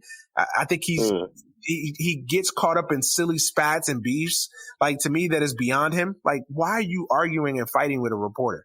Like that just like, yeah, that's petty stuff. For years. Like, it's not even like the reporter wrote a story in March and he's asking you a question in April and you're still mad. Like, no, you're still going with this beef 3-4 years after the fact. Like, dude, get over it. But that just speaks to me about the issues and the lack of maturity and the leadership in Russell Westbrook. So I think right now the Thunder are in a tough situation right now. Like you said, they got a soul search. I think now is definitely the time where you got to trade Russell Westbrook. Like I think now is you have to, because what are you doing? Like, what are you doing with him now? Like the one guy you got to stay in Paul George left you after a year. You're not going to get another superstar to come there. So like, what are you doing at this point? Say, you sit down with Russ, you say, hey man, you're an icon here. You're a leader. We appreciate everything that you've done for the organization, for the franchise. Go to Joe Lacob route. We'll retire your number in 5 years when you retire, whatever. And say, you know what? Give us a list of where you want to go, and we'll try to make a trade work. What a crazy turn of events, man. Like I know, in a span of days. That's nuts, man. I know a lot of people were talking about him on the Heat. I saw some Heat. I saw some Bulls. I saw Detroit. I'm seeing Rockets now, which is fucking ridiculous. I'm seeing the Rockets with it, but I don't know. It's really hard to trade a player like Russ because where is the best place that he fits in? Because he's such an enigma kind of point guard. He's not a traditional point guard. Yeah. You really have to put the right pieces around him. And I don't know, man. I've been struggling to find a real perfect destination for him. There isn't one. There isn't one right now that I can think of. I mean, there's just not. Maybe Detroit will be solid for him, but yeah, I don't see him wanting to go to Detroit. Do you see Russell Westbrook wanting to go to Detroit? Yeah, exactly. That's the problem. The fit with him and Blake would be okay. You know what I mean? But I don't know. Detroit seems to make the most sense, but even that doesn't seem too appealing for me. Yeah. I mean, the only one I can think of, or the only teams that I can think of, are young teams that are kind of just on the cusp, like a Sacramento type team. Yeah, but they have the Aaron Fox. So I don't know if they're going to be able to trade him. Yeah, they will have to trade him, and I don't know if Sacramento wants to trade a De'Aaron Fox, who's 22, for a guy who's 30. And that's the other thing about Russell Westbrook too. Like Russell Westbrook's starting to, he's not old, but he's. Like he's in the middle of his prime. And you already saw it last year. And you already saw it last year that he's been bothered by knee issues. Last year he didn't have a great year. Everybody brings up the triple doubles, but for his standards, Russell Westbrook didn't have that awesome year that he's had the last few years. So, that's another thing too about him too, is like he's a guy that's had a lot of knee issues now lately. I think he's 30 now. So a guy like that with his athleticism, his explosiveness, you wonder how he's going to age. He's never had a jump shot, and he still doesn't have a jump shot. And I'm a believer that if you don't have a jump shot at age 30, you're never gonna have a jump shot. Like it just at that you're not gonna be like you're not all of a sudden just gonna become a shooter. Like exactly. It don't matter how many jump shots you hit in practice. In game situations, you're not gonna hit those. Very few guys make that transition. Very few guys, but. Yeah, the Westbrook thing, before the Lakers made all their moves, I guess the Lakers would have made some sense, pair him with LeBron and AD. But I don't know. I'm with you, bro. Like, I don't see a solid fit anywhere. He's one of the few players where there are not a lot of fits in him. One of the very few that you really can't plug it into any roster and expect winning. You really have to build a team around him. And if I'm a GM, I'm scared of that. I'm like, I don't want another player right now that I have to reconstruct my entire roster to his strength because he can't adapt. And that's the problem. Because what about the Knicks? It's a very Knicks-like move.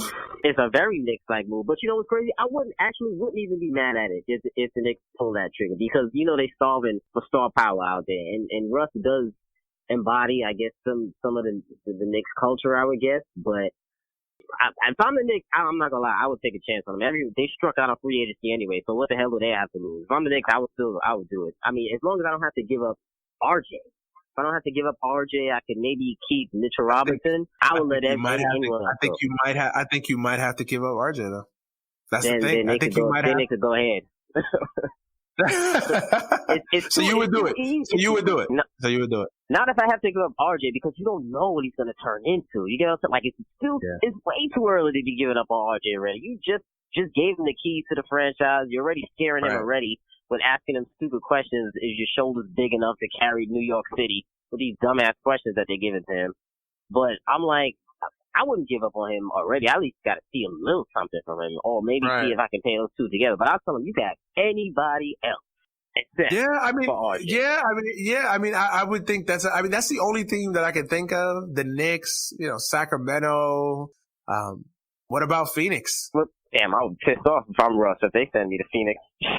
Well, they have Booker there. They have Devin Booker there. Yeah, actually, we'll be fine. It might be not a bad year with Booker, actually. And DeAndre Ayton is, well, they got a... Yeah, DeAndre Ayton, young team. That's not... Well, Russell got to calm down his options. That's what it is. He can't have a really small select amount of options. He really got to really soul search and see where he fits in because he can't go to every team.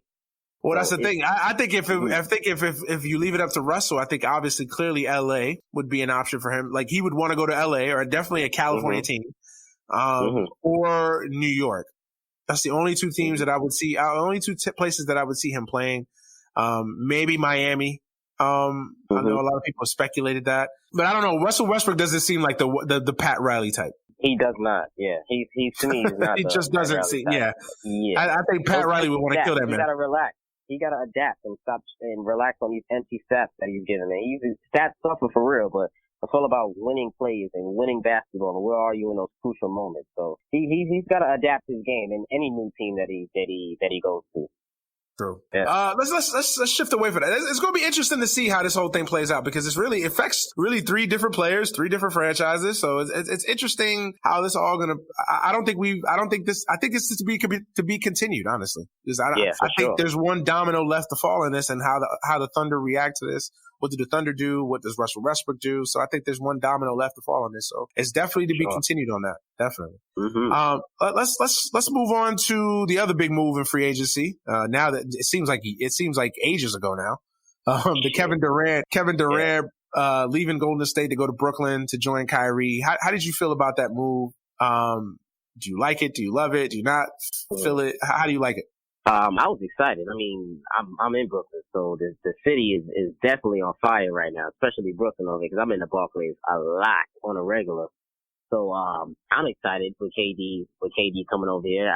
I've always been a big KD fan. I love KD. I love KD's game, but I was never a fan of his personality. Never a fan of the move that he did to go to Golden State. I was never a big fan of that because I held him in a high regard, and to me, he's easily top 3 player in the league, and I feel like he didn't need to do that.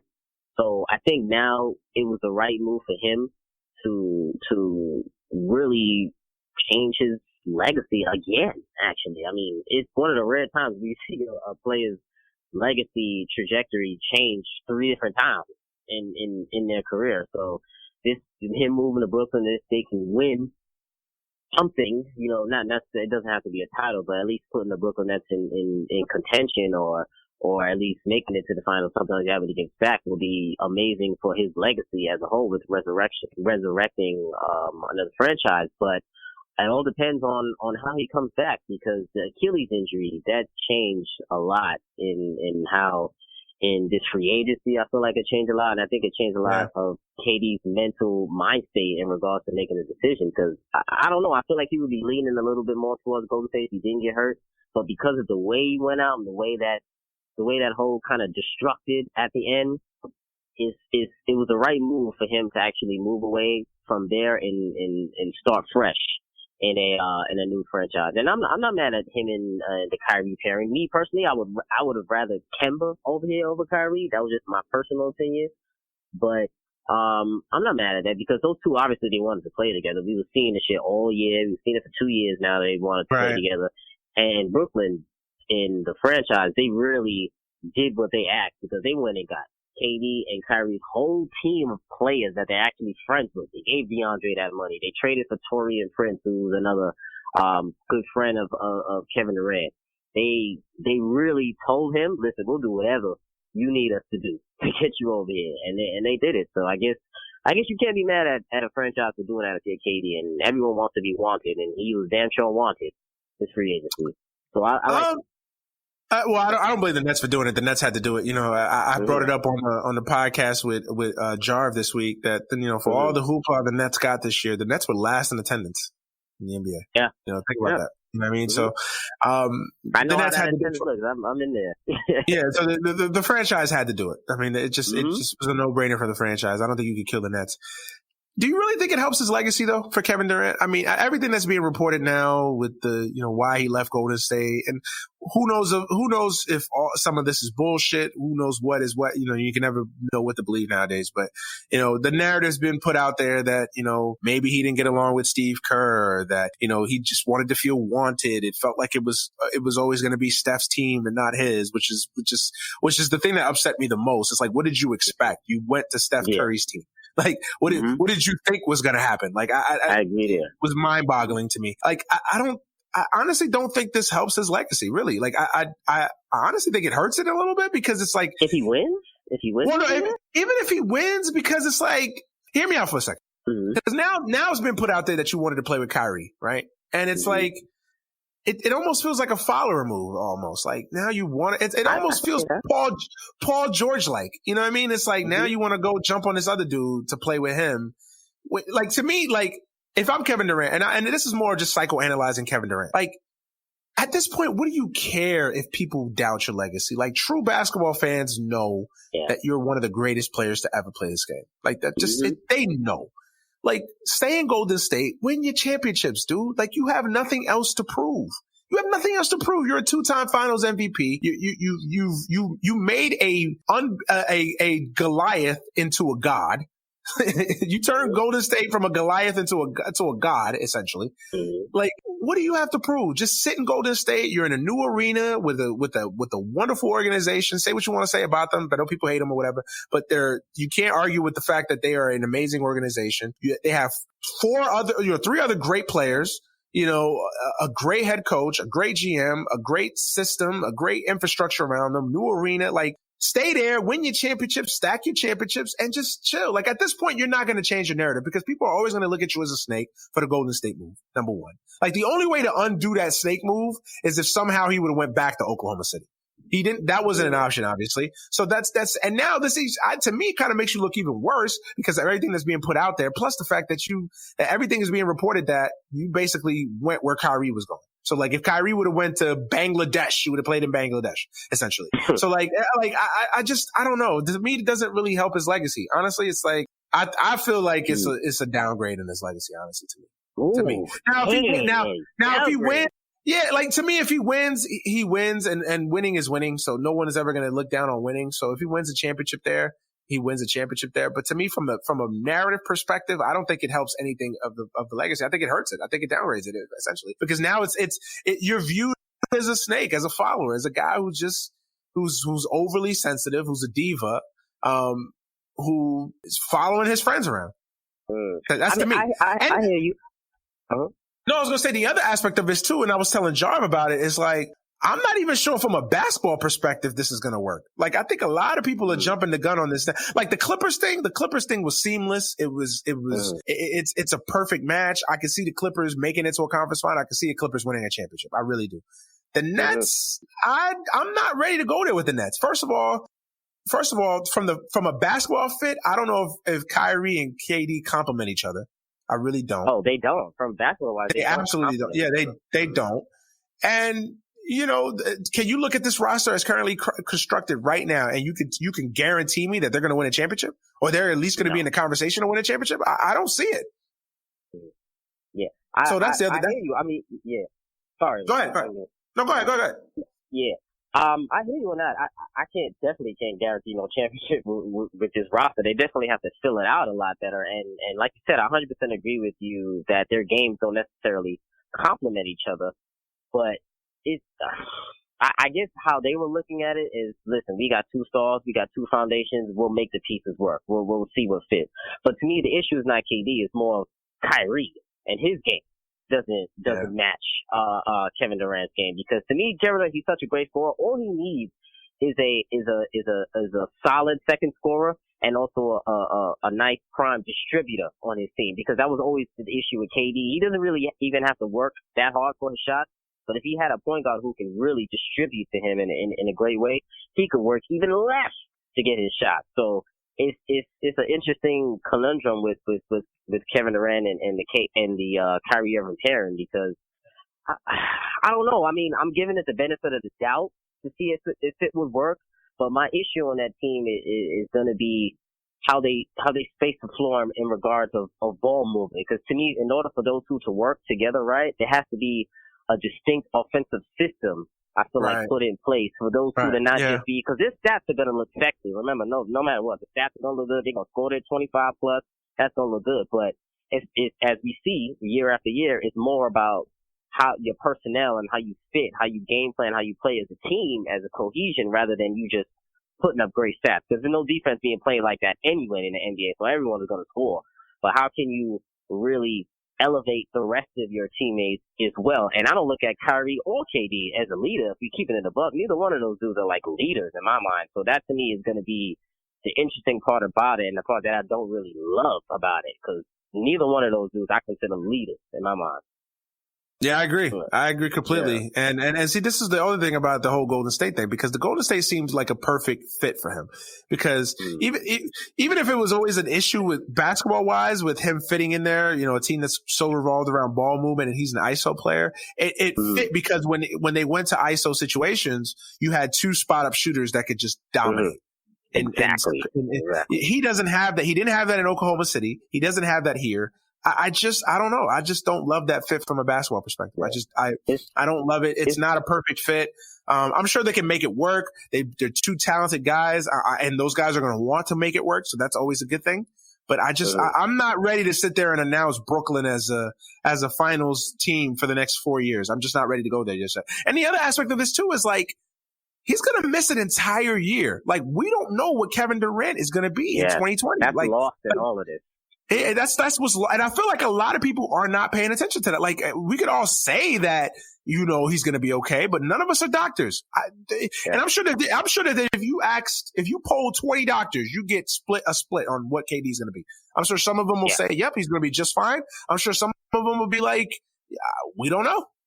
We have to see what his body. He's a tall man. It's a lot of weight, even though he's not he doesn't carry a lot of weight. That's still a lot of weight, a large frame on his body. I mean, people forget Kevin Durant is 6'11". You know what I'm saying? So he's a 6'11" two guard essentially. Yeah. So people don't think about this, don't equate this. Like, now I think that if there is a downgrade in his game, I think it won't be as harsh as, let's say, a Kobe or somebody else, because I think his style of play, he doesn't play with that ferocity. He doesn't play with that force. He's never been overly athletic. Like, so from that standpoint, so I don't think it'll hurt him from that standpoint, but again, I'm not a doctor. We don't know what Kevin Durant's going to be in a year. We just don't know. Yeah. So that's the other aspect it's really of this. going to be interesting. And then you got Kyrie with a bunch of young guys for the first year, and we kind of saw how that played out. Yeah, that's what I said. I'm not a fan. We've seen that movie before. At all. Yeah, yeah, we've seen that movie before. It didn't exactly do numbers in the box office. Let's just put it that way. Yeah, for sure. So yeah, so that's the Brooklyn thing. I guess the other big storyline is the Lakers. And you like that fit, man? You like the squad right now? You know what? I actually like our no sir no okay. The issue that I was having obviously was being held hostage by Kawhi and some of the free agents that I wanted. Some of the free agents that I wanted were off the list already. Like I would have loved JJ Redick. I think JJ Redick on our team would have been dope.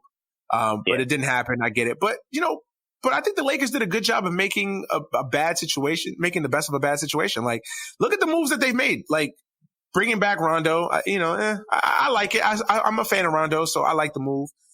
Quinn Cook, they brought in Quinn Cook, which I think is a good move. Bringing in Danny Green, solid signing. Danny Green, another solid signing. Boogie, that was a good signing to me. I think Boogie's going to have a lot to prove. I think Boogie's going to be in a situation where I think he's going to want to prove that, he's still got something left in the tank. And then I think it helps him that he's playing with two other all-stars. And I think he's got two guys that he likes, generally respects in Davis and Rondo, who brought the best out of Boogie, really, his time in New Orleans. Obviously you still got Kuz there. They got in Troy Daniels as a shooter. I don't love the KCP signing. I just can't stand KCP. So my God. I hated that. Got another 16 to 20 mil. Yes. I'm like, man, like what do these GMs see in KCP that I don't? Yo, I don't. Paul as an agent, man. You're getting everybody paid. I swear, dog. Like he just Rich Paul I don't know must what have. This guy has done. What has he done to make this much money over his career? He's making more than Lou Will. Bro. But yeah, so I hated the KCP signing. I get why they did it. They needed another shooter, but yeah, I just, to me, that money was better served somewhere else. Like to me, you could have signed. I mean, for that money, I don't know what Marcus Morris signed for, but they could have signed Marcus Morris. He got 10 mil though. He got 10 mil. He got 10 mil. Yeah. Yep. 9.5 mil, I believe, which is a lot for Marcus Morris. But he might be solid because he went to Spurs. Yeah, he's gonna definitely do well in San Antonio. So that's a good signing for San Antonio. But that's a guy that I would have wanted for the Lakers. Like, damn, like to me, yeah. So the KCP was the only one that I'm just kind of scratching my head about. That's the only one that I'm just kind of like, about. But I like our team, man. I really do. I mean, we made the best of a situation that could have been totally terrible. Bringing back JaVale McGee, who played well for us last year, was one of the bright spots on the team. That's a good signing. Back him, that gives you insurance for Boogie. And if Boogie plays well, then that's a hell of a backup center to have. So yeah, I think it's a good move overall, man. I think we've made some really good moves, some smart moves. I'm ready to go to war with the team we got. I hear that. I like your Lakers squad from top to bottom right now, but there's a few things that I don't like. I would say one major in particular. Well, two things. I'm not the biggest fan of Boogie Cousins and the Rondo signing, to be honest. I think as a whole, it makes your team it makes the Lakers a little bit slower as far as foot speed wise, and especially like in the half court, because I see how they're building the roster. You're a lot bigger. It's definitely a big squad that you guys have, which is excellent, which is what you need right now. But to me, I would have rather. I know AD doesn't want to play the 5 full time, but to me, that's where the JaVale McGee sign was nice, because you can deal with JaVale McGee as a starting center for 20 minutes. You guys did it already. So with JaVale McGee, that length plus Anthony Davis plus LeBron James, and then you go in Kuz, I think it's a solid front court. But to me, with DeMarcus Cousins, it's about his presence that on the floor. And I'm talking strictly basketball, nothing off the court. Like his presence on the floor, because he is DeMarcus Cousins and he still does view himself as a star, even though he isn't. And he still may want his touches because he's trying to prove himself as well for his next contract. I just don't really like the pairing in the half court with you guys, because I'm not a fan of Boogie, AD, LeBron. The two guard, it could be Danny Green, it could be KCP, you could be putting Kuzma in there right now. Who knows? Some people want to say he's going to be at the 2 as well.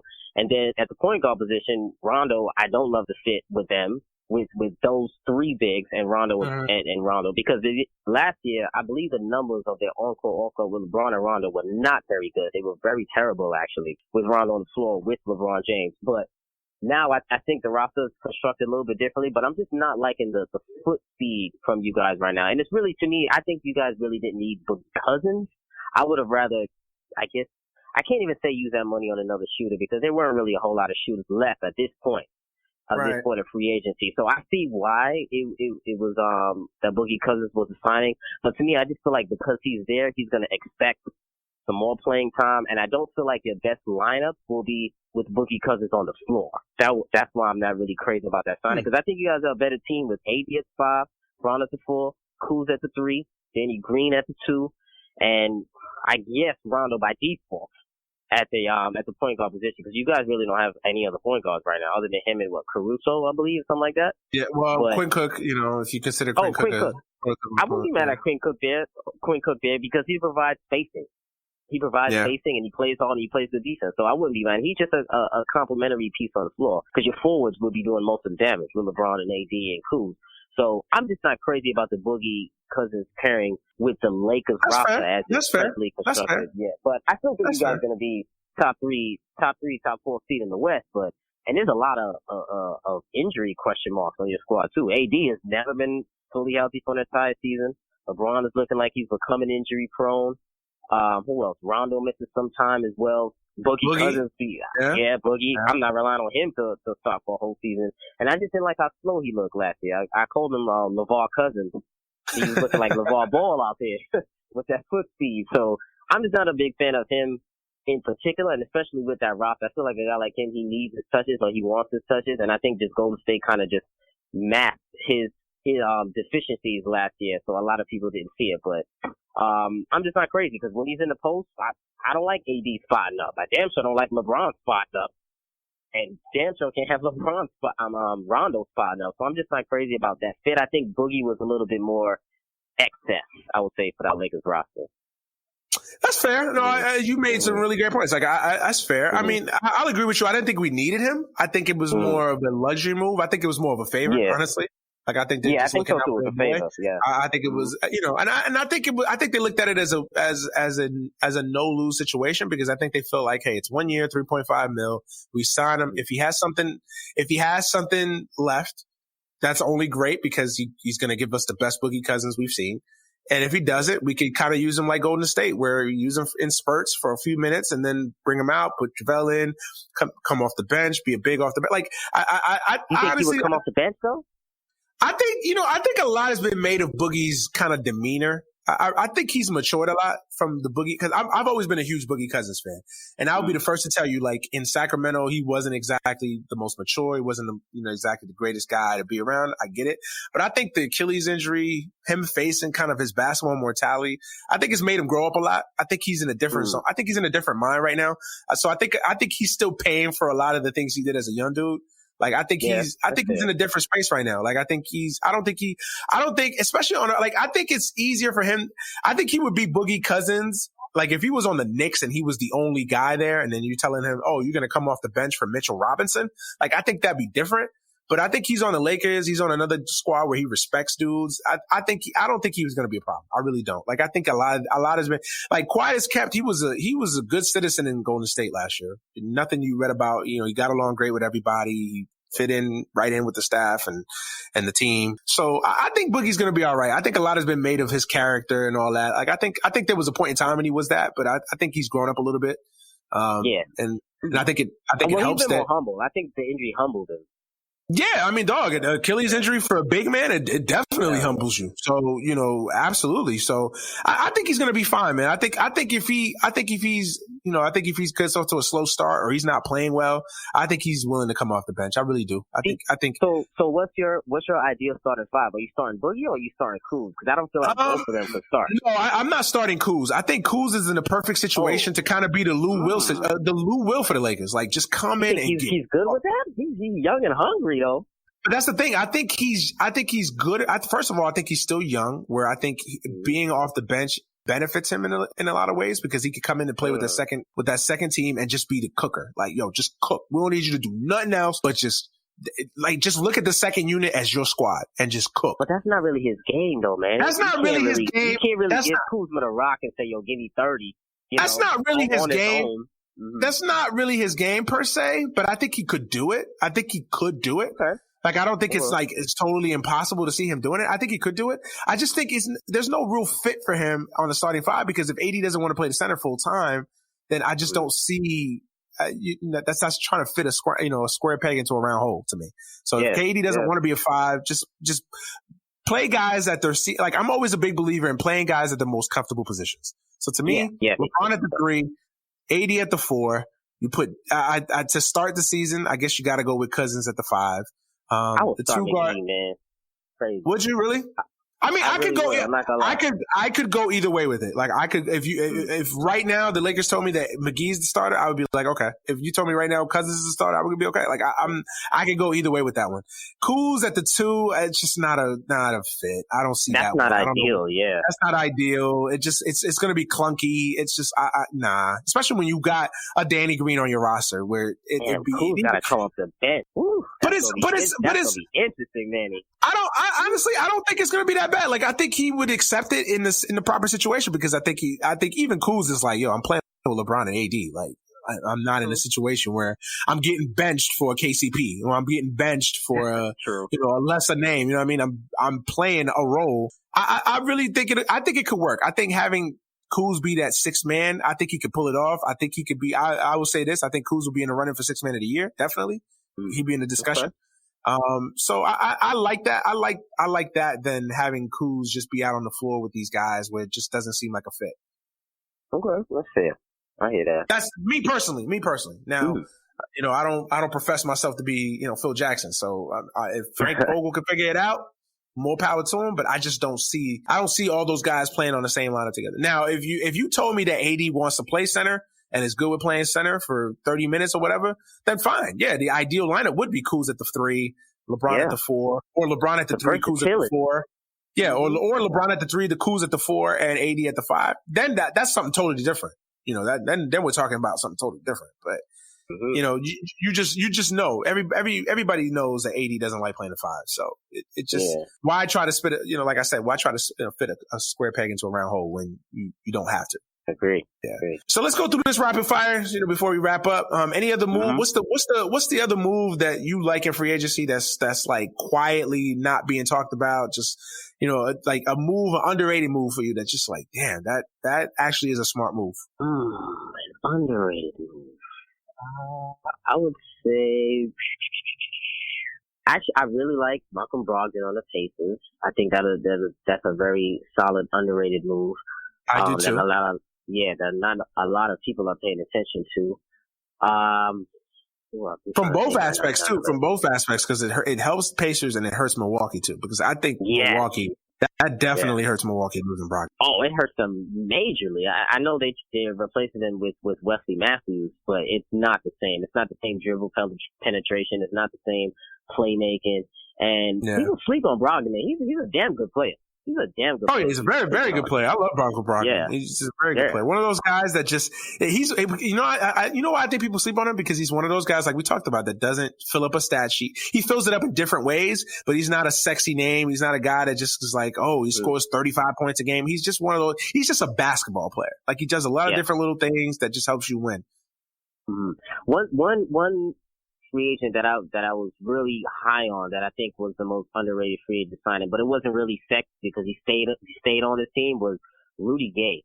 I feel like, to me, Rudy Gay, if he moved over and went to another team, I think he could have turned a team from good to great, or great to phenomenal. And I think because he stayed, it's a great signing for the Spurs. Don't get me wrong. It was a phenomenal signing for the Spurs to re-sign him. And he didn't really re-sign for that much. I think he was making... Yeah, he didn't even get that much. Yeah, he didn't even get that much money. Yeah. Yeah. I feel like he definitely could have got a lot more in the open market. But to me, Rudy Gay is a player that he was a very slept on and underrated free agent, because now it's 2 or 3 years now removed from his Achilles injury. And he still gave you 17 points a game, 17 and 8 last year, I believe, 17 and 7 or 17 and something like that. And people are sleeping on Rudy Gay. Rudy Gay is a third or fourth scorer on the team, is damn good. He's a big 6'8" forward. He can step out. He can create his own shot. He can defend a little bit. He can hit the three. He can post up, which a lot of people can't do. Post up a smaller guard, smaller forward. And me, I was big on him coming to the Rockets. I feel like that was the number one perfect fit for him, but obviously we didn't have no bread to give him. But I think he's one of the most underrated free agents that flew under the radar, but he's just staying on the Spurs, so it's not necessarily a quote unquote sexy signing. But I think if he moved, it would have been phenomenal for any team that acquired him. So I think he's in for a very, very solid year. Yeah, I agree with you. I like Rudy Gay as well. My guy's Julius Randle. I like the Knicks signing with Julius Randle. I like him a lot. I'm a fan of Julius Randle, and he's a guy that's getting better. And look, we could get into the Knicks, but why bother? But honestly, the Knicks have stumbled on to making some good moves. Like that's the best way I can say it. They've made some solid nil though. Yeah, it's a lot of money for Julius Randle, but I think it's nothing crazier than a lot of other dudes got. You know what I mean? Yeah, it's on brand with the crazy. And it's only 3 years, and he's still young enough where this is going to seem like a bargain in a few years, honestly. True. So I like Julius Randle a lot. I think New York's going to fall in love with Julius Randle. He's got a New York mentality. He's got a New York personality. So I think he's going to be a fan favorite. He's going to be a fan favorite this year, Julius Randle. So I like that move. He's still a young dude that's improved. People forget Julius Randle almost averaged 20 points this year. Under all that chaos and turmoil. I think it was, I think so, matter of fact. I don't got his numbers in front of me, but I think he did. So yeah, Julius Randle's a hell of a dude, a hell of a player, man. So and to get him for 3 years. Zach Randolph, it'll be nice. He's a more athletic Zach Randolph. Yeah, he's a more athletic Zach Randolph. So I really like Julius Randle, and he's a building block for the Knicks for the next for the now and for the future. Because Julius Randle's only 23, 24. So he's not that old. So yeah, I really like that move. That was an underrated move. I was actually hoping the Lakers could bring back Julius Randle. Somehow, some way, I would have been open to bringing back Julius Randle. So that's a good move for the Knicks. So that was an underrated signing for me. What's the overrated signing for you? What's a move that you just cannot understand? Whether money wise, fit wise, team, you just like, what? Well, I got two of them. Really, I wasn't crazy about D'Angelo Russell to Golden State, number one. And to me, which I'm not on board with this one, but a lot of people calling me crazy. I really don't like Al Horford on the 76ers. I'm not a fan. I'm not a fan of that signing. Like, I understand they got bigger, they got better defensively, they got longer, they can block more shots, play better defense. I understand that, but Al Horford now with Joel Embiid in there, obviously he's going to have to play the 4 when both of them are healthy. And to me, Al Horford right now at this stage of his career, with 33 years old, whatever he is, he's better suited to me. I understand he's short, 6'9" or whatever the case may be, 6'9", 6'10" or whatever, but he's better suited to me to play the 5. I know he can hit a 3 every now and again, but he's more versatile at the 5 spot. Because at the 5, especially in that Philly squad, with the rest of their personnel, with Ben Simmons, who can't hit a jump shot, Josh Richardson, who they got now, who's not the greatest shooter in the world. He's never been a phenomenal shooter. I don't know why people are lying like this guy's a good shooter. Yeah, right? Yeah, people acting like you replaced J.J. Redick with Josh Richardson, like you upgraded on shooting. Like you got significantly worse. No, exactly. So, Tobias Harris can shoot off the dribble, but he's not necessarily a spot-up shooter. You get what I'm saying? That's not that's not catered to his skill set. Joel Embiid, I don't want him shooting threes. He can hit a 3, but that doesn't mean I want him shooting threes. We saw him in the playoffs trying to step out and shoot a 3 and look retarded doing that. And then Al Horford, it's just a clunky fit over there. Yeah, I agree with you. I'm not a fan. And then $109 million, 4 years, you investing all of that money into Al Horford for the Sixers? Like, with Ben Simmons on that team, they're tall, they play defense, yes, but I'm not scared of that team at all. I'm just not. I know a lot of people pegging them to win the East, and I understand because they have better names now, but I like Jimmy Butler on that team a lot better than Al Horford, I'll tell you that. And I feel like they could have let Al Horford go and replace him with another forward, because Tobias, to me, is better suited at the 4 than at the 3 now. So that's just my opinion. I'm not crazy about that one. I'm glad somebody finally brought it up. I thought I was the only one that was just like, pump the brakes on. But Twitter loves it though. Let Twitter tell you, they love Al Horford.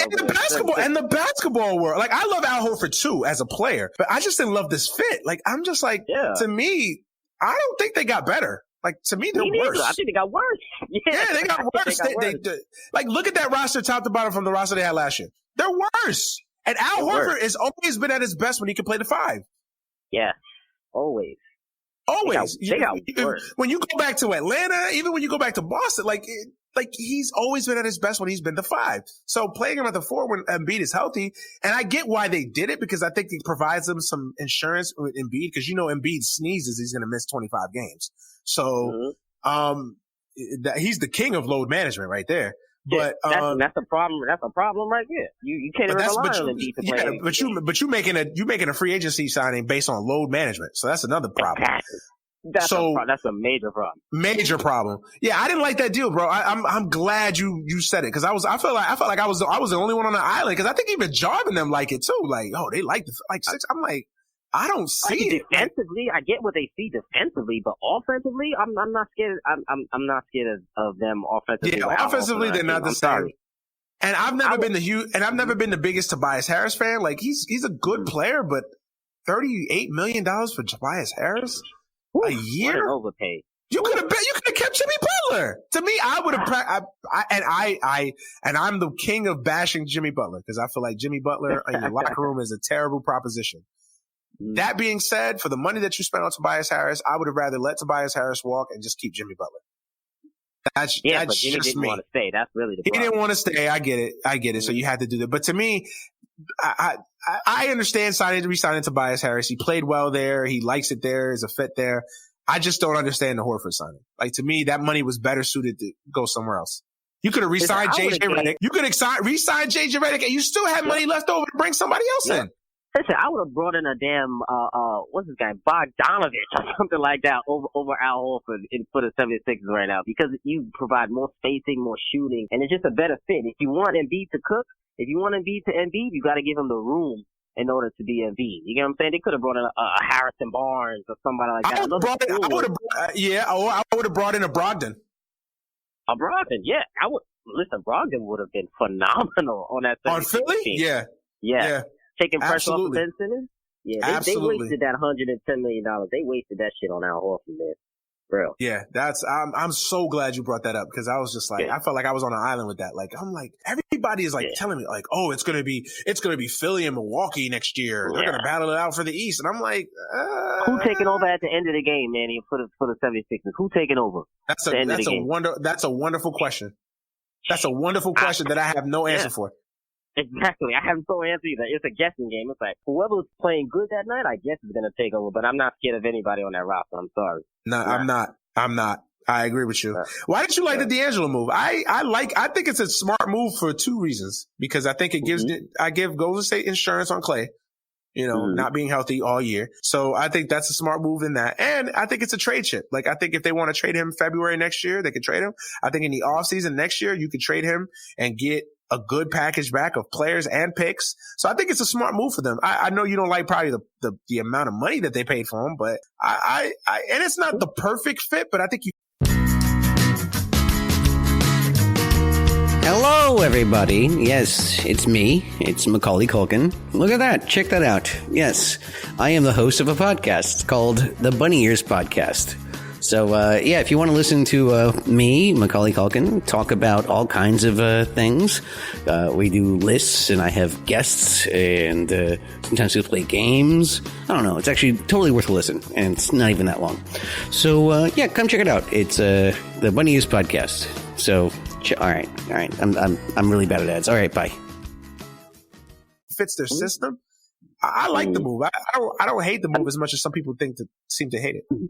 I don't hate it. I just think it wasn't the best fit for them on the defensive side of the ball is the way I'm looking at it. Because look at that backcourt right now. You got Steph Curry and you got D'Angelo Russell. That's open season for a lot of these bigger guards in the NBA. You see that backcourt pair? D'Angelo Russell is no defender. I watched him a lot over here in Brooklyn. I've never been the biggest fan of him. I think his game is a little bit robotic. That's how I like to describe his game. Is a little bit robotic, a little stiff. But he's a damn good player. He can play, he can score, he can shoot, he can facilitate really well. But I just don't like the pairing with him and Steph Curry as your main 2 guards. I know they still got Draymond Green. They're obviously one of the better defenders in the NBA. But they have a hole at the 3 position right now. Who's their starting 3? McKinney?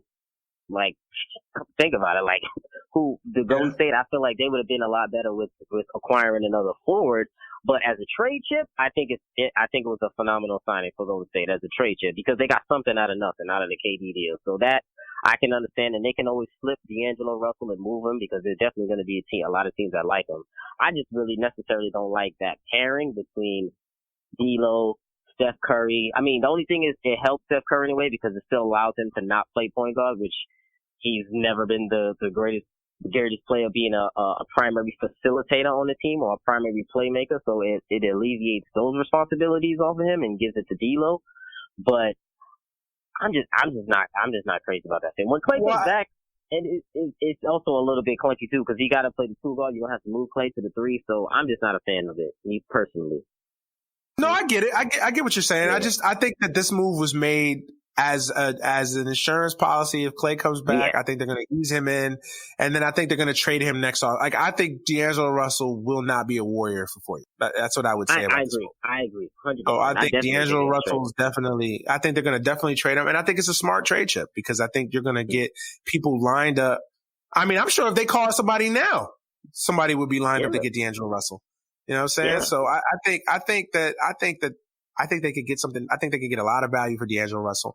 And I think it gives them value both ways because it gives them value until Klay comes back. Because, they're going to ease Klay Thompson back in there. It's not like they're going to just bring Klay Thompson March 1st and say, all right, go play 35 minutes. Like, no. They're going to ease him into things.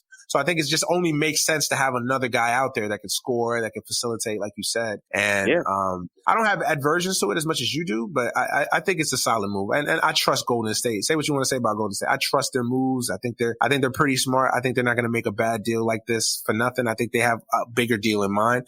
The one I do like, and I should have put this under my underrated signings, Willie Cauley-Stein. I love that move for Golden State. That's a money move for them. I really like that move. Yeah, they needed that, and I think he's gonna do well in Golden State. With Draymond, with guys that can get him the ball, especially in fast break opportunities and transition. Like I really like that move a lot for the Warriors. Yeah, definitely. To wrap things up, we're gonna talk about your Rockets. What are y'all doing, man? Where's the Rockets at? What's the outlook on the Rockets in 2019? 2020. Doing nothing right now, man. We did absolutely nothing this offseason except re-sign a bench, deal with damn turmoil, rumors, a bunch of nonsense. And I'm a little disappointed in the Rockets offseason. I'm not gonna lie. There were a lot of targets. I mean, I wanted Jimmy over here because I feel like it was somebody that we needed. We needed someone over 6'6" who could get a bucket, who can score, who can play some defense, who can guard the opposing team's best perimeter player. We needed that, and Jimmy didn't want to win, obviously, so he went over there to Miami. He wanted to be the star, which is fine. Whatever. He wanted to be in Little Havana playing dominoes. You don't care. Well, that's good. That's fine. But the Rockets, man, we needed a forward. But our main problem last year prior, is that we needed a 3 or a 4 that can score, that can get his own bucket, and someone over 6'6". We have nobody on our team other than Clint Capella, Nene, who's now gone, that is over 6'6". And it is crazy because people forget PJ Tucker is 6'5", 6'6". He's not a big forward. He just plays bigger than what he is, but he's not. Since they lost Trevor Ariza, that was the only 6'7", 6'8" forward we had. Now there isn't any. So that to me was a problem last year, and it's gonna be a problem again this year. They re-signed Daniel House, but okay, he's a rotational piece. He's not trustworthy in the playoffs yet, which is fine. He's still a second-year player. And we just needed, that's why I wanted Rudy Gay. To me, Rudy Gay was like the perfect fit on the Houston Rockets. And I don't feel like we upgraded this offseason. I feel like we stayed stagnant, which is okay, I guess, because they were still a contender last year. But we needed to add another dimension to the team, and they didn't get that done. So I'm disappointed in them. Well, I think they're cash strapped, man. I think that's what it comes down to. I think you guys are cash strapped. Yeah. But there were a lot of teams on cash strapped. Cougars were cash strapped, and they got Paul George. They did something. That's a little different, but I think the CP3 deal is already paying dividends, as in killing you guys, because it was an overpay to the 10th power. Like, why did you guys re-sign him to that much money? Though. Did you disagree? Yeah, I disagree. Let me tell you why. Go ahead. It's your team. Go ahead. You know better than I do. Go ahead. I disagree because people are forgetting that if they didn't re-sign CP3 to that money, number one, they couldn't have used that money elsewhere because they needed to re-sign him for that because they used his bird rights to re-sign him and go over the cap. And then number two, they're forgetting that this was already a deal that was under the table, under the works from the year prior. The reason why he came over there and forced his way to the Rockets were because they already promised him that they were going to give him that max deal. Because if you remember before, the year prior, I think it was 2017 was the summer, all he did was he opted into his deal to save the Right. Rockets No, yeah, I remember.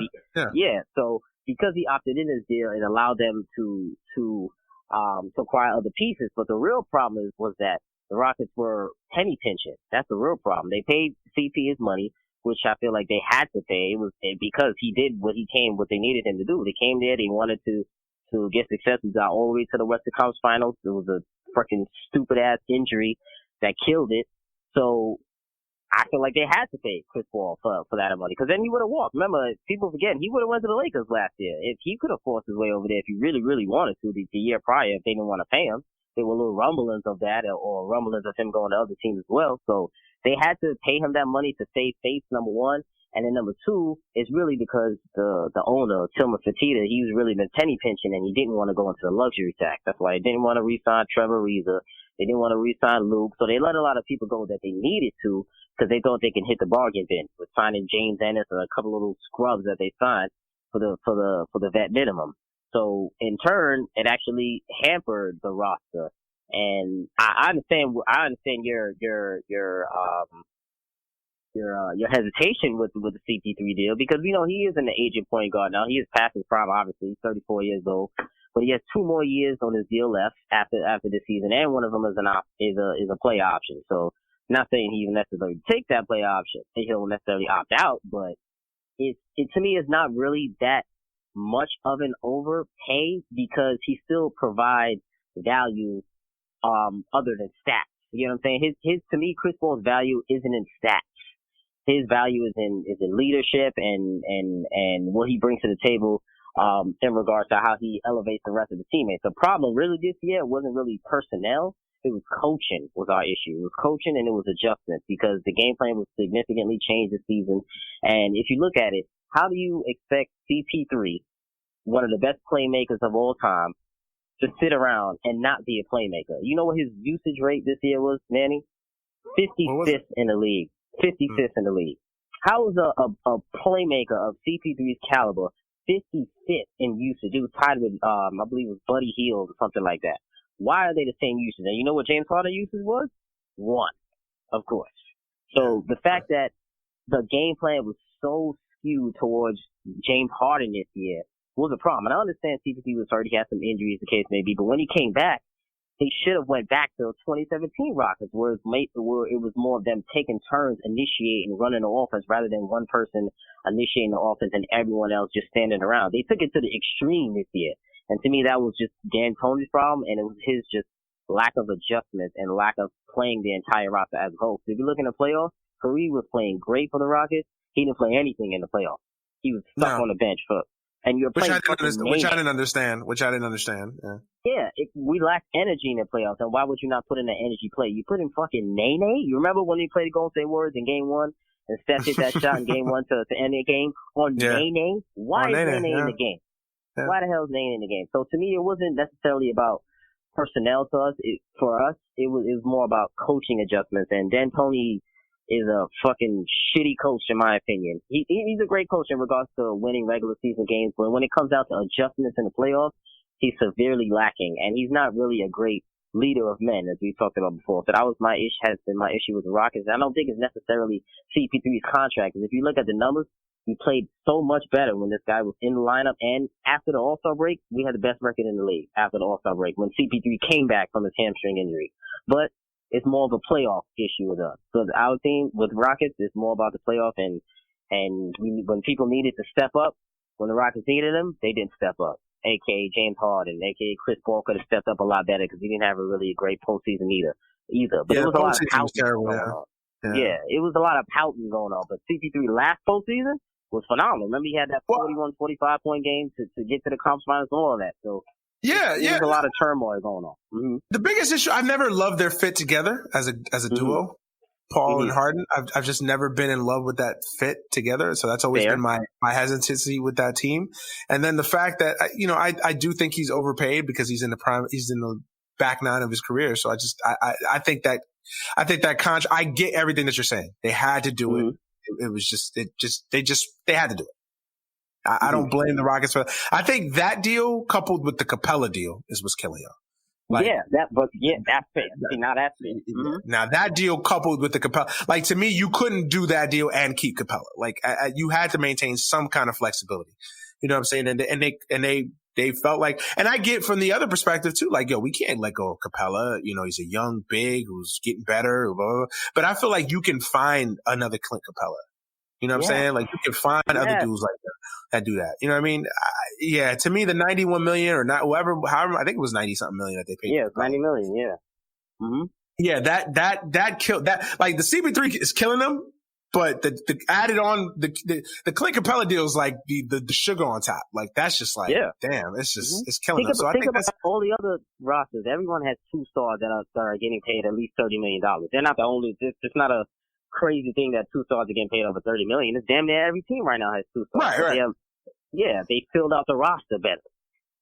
Yeah, true. Yeah, I think the Trevor Ariza loss was a huge loss. Like they've never really recovered from that loss. Trevor Ariza, losing him was a big loss. It's weird. I seem to think that the Rockets window has closed. I really believe that. Like I think they had an opportunity. They had about a 2-year window. I still go back to game 6 and 7 when they had Golden State on the ropes and they let them off the ropes. Yeah. I still go back to next year, this past postseason where KD gets hurt. And in game 5, Jarv disagrees with me to no end. I feel like that was a legacy game for James Harden. Like I felt like James Harden had to take his team home in that game. I agree. More so game 6. To me, is more of a legacy. Well, game 6, but I think about game 5. I'm like, yo, because you remember it once KD got hurt, like the Warriors were kind of stuttering and stammering for a second. Like the Warriors were unsure. Yeah. There was a little hesitancy there about how do we play, how do we do this or whatever. And I think that was the moment there where James Harden had to take over. That was the moment where James Harden had to say, yo,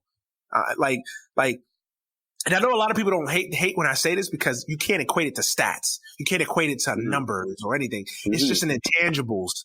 You know what I mean? It's a feeling, it's a mood, it's an atmosphere. It's like James Harden didn't just rise to that occasion. His eyes didn't light up when KD went out and said, yo, it's on now. Like we about to bust these dudes' ass.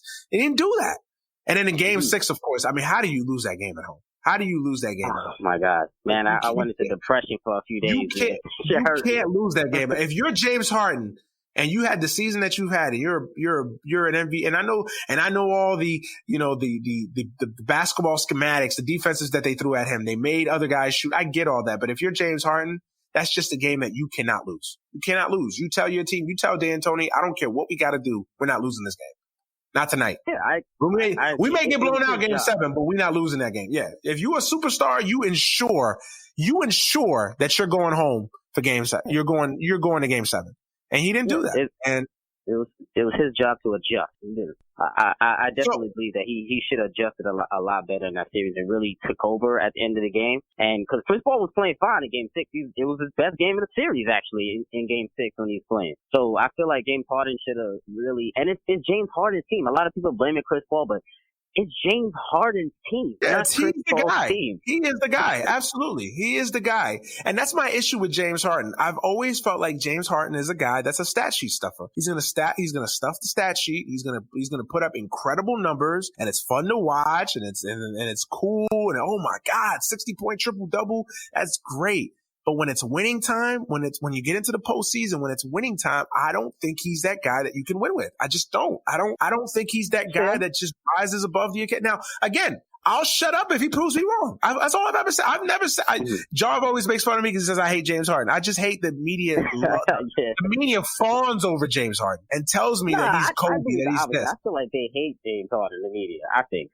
No, I think they fawn over. I think ESPN fawns over James Harden. Like I feel like the media goes out of their way to just tell me James Harden is the greatest thing since sliced bread, and I'm just like him and Harden and Westbrook are 2 media darlings that people just love. Like I feel like people love praising those dudes as oh my God, look at did you see what James Harden did? Oh my God, did you see what James Harden did? And I'm like, yeah, that's great, but in the postseason he continuously flounders, and it's not even like it's just a small sample size, like it's just 1 or 2 series. Like that's not fair. But like, yo, I could go back to the 2012 NBA Finals where he shot the Thunder out of that series.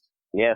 Like I could go back to that. You know what I'm saying? Well, he disappeared in the finals, really. Well, disappeared. Disappeared. Yeah, he disappeared. And I don't really blame him for that because he was young and he was the third option on that team. But right now, I feel like because James Harden is a phenomenal offensive player. He's a very improving defensive player. He got a lot better on the defensive end. But to me, it's more so of those moments that you talked about before, because he has played well throughout the entire year in those moments. He's played a lot better, but just James Harden is like an interesting conundrum, man. Like, he could play great the entire year, have all the moments he needs, but that one moment that you need, and it's either one or the other. Either you're going to be here or you're going to disappear.